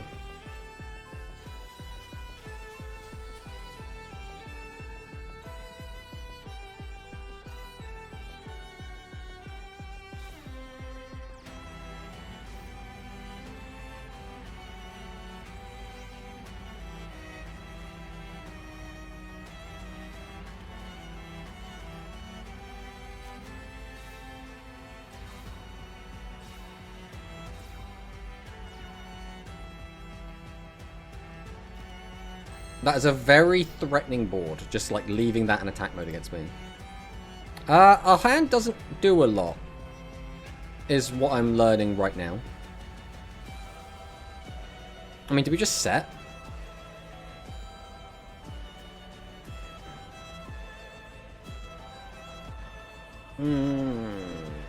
There's no reason to like try gambling realistically. We're just gonna chill. Haha! Hello to everyone. I hope you're all having a great day. Hello, Max. Welcome, welcome on in. We have just cogged. We have just cogged with JOINTECH. And now we are playing in King of Games against World Qualifier, 2 times Rush Qualifier, 1 time Speed Qualifier, Giorfio Sesso. And he's going to bully us. But it's fine if Giorfio bullies us. That's, you know, there's some people that we let bully us. Giorfio is definitely one of them. KOG with JOINTECH, nice. It's been going okay. It's been going okay. How you doing, Max?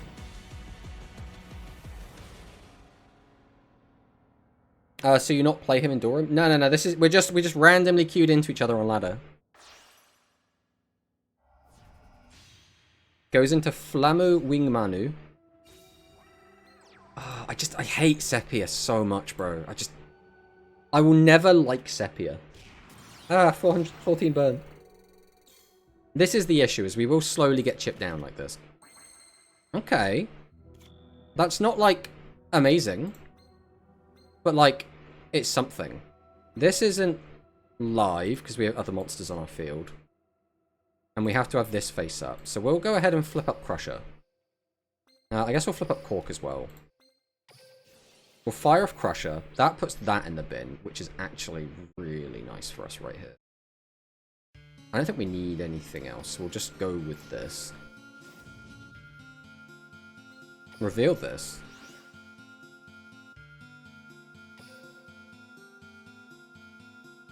I think I will add back Ancient Gear Golem here.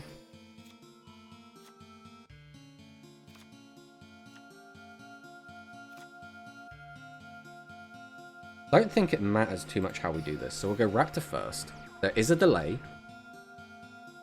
That's good. Activate that. Then we'll go ahead and tribute it off. Summon out the boy.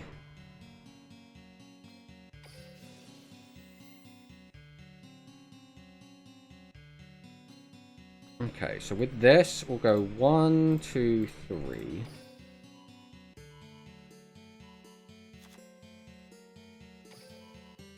Lost the 50-50, feels bad. That's not the end of the world.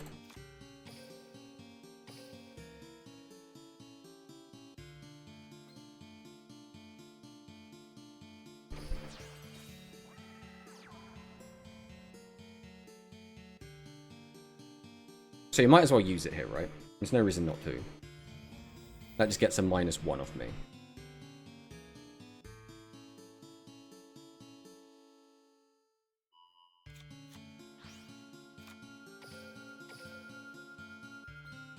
So tribute again.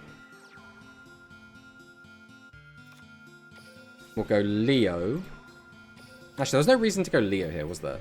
Leo was like actually just kind of a silly pick. We can have that back. I should have done this first. That can still pop that. I can summon this out. It doesn't do anything, but I can summon it.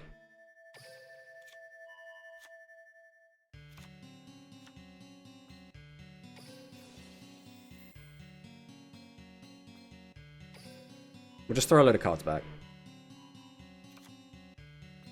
Pop that.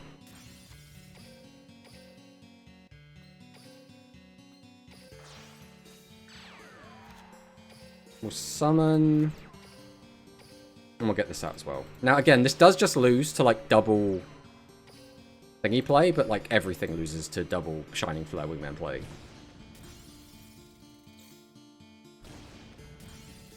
So there was a world in which if he didn't use Compulse, I could have got an extra 25, but that still wouldn't have been lethal. So I don't think there was a lethal line no matter what. It literally would have come down to, if he didn't use Compulse, I could have kept an extra card in hand, so Stego could have popped the Flame Wingman, and then we get a 25 direct. That was the only other thing that could have changed there. The downside is, Giorfio has already drawn through 25 cards of his deck, so he must have lethal. There's no way he doesn't.